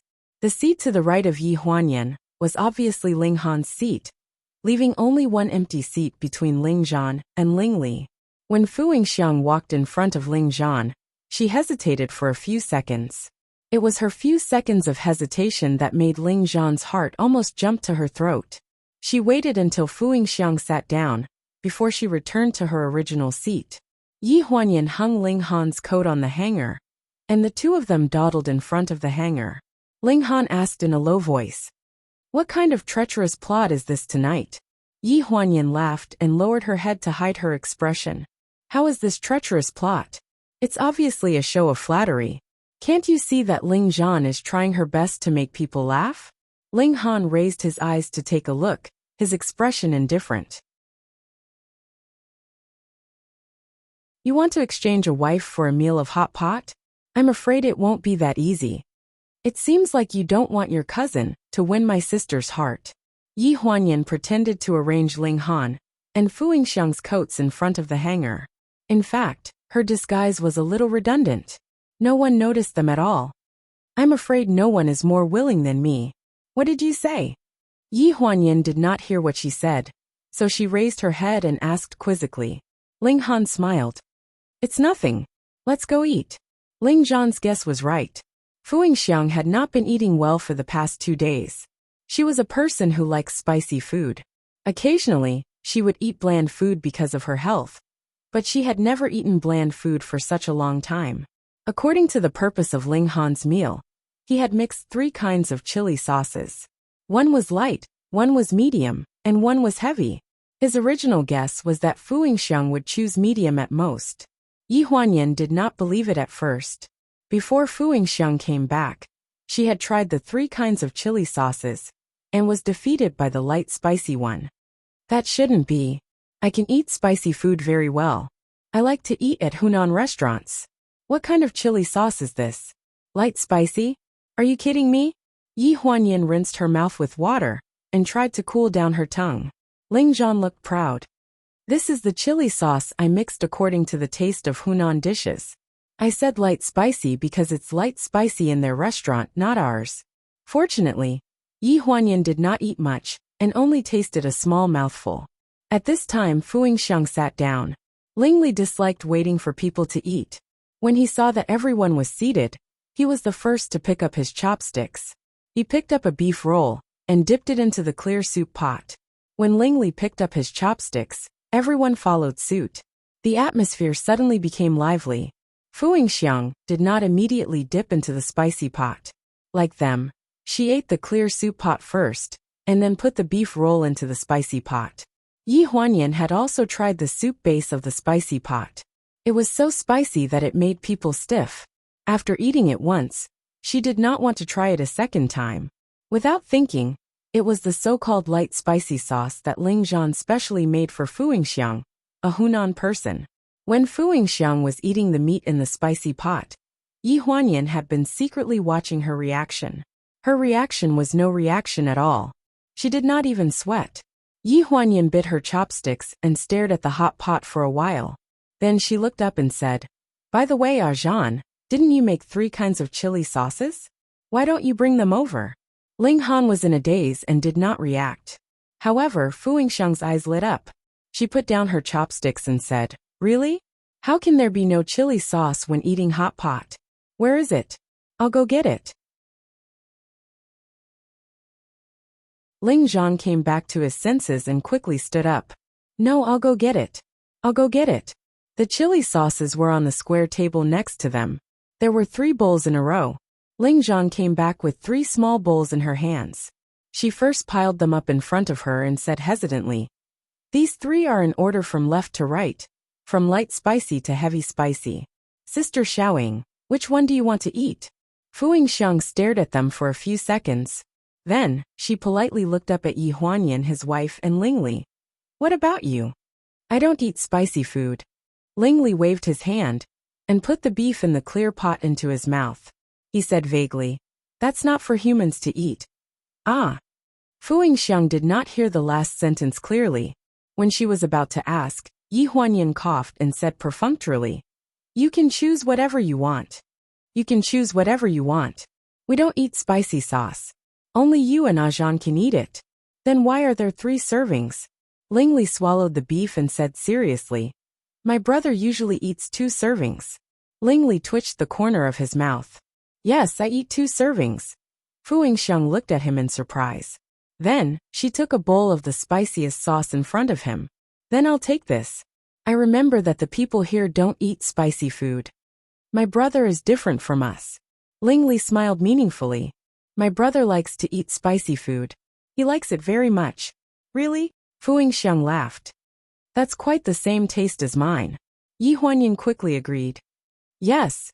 It was said on the internet that those who have the same taste are more suitable to live together.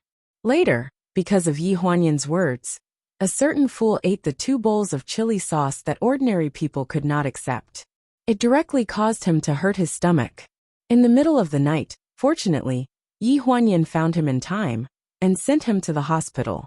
Ling Han said that a meal of hot pot could not be exchanged for a wife, but the 2 bowls of chili sauce allowed Ling Zhan to get a legitimate girlfriend. You're tuning in to the Earbook Haven YouTube channel. Don't forget to subscribe and join us on this journey to catch the most captivating stories.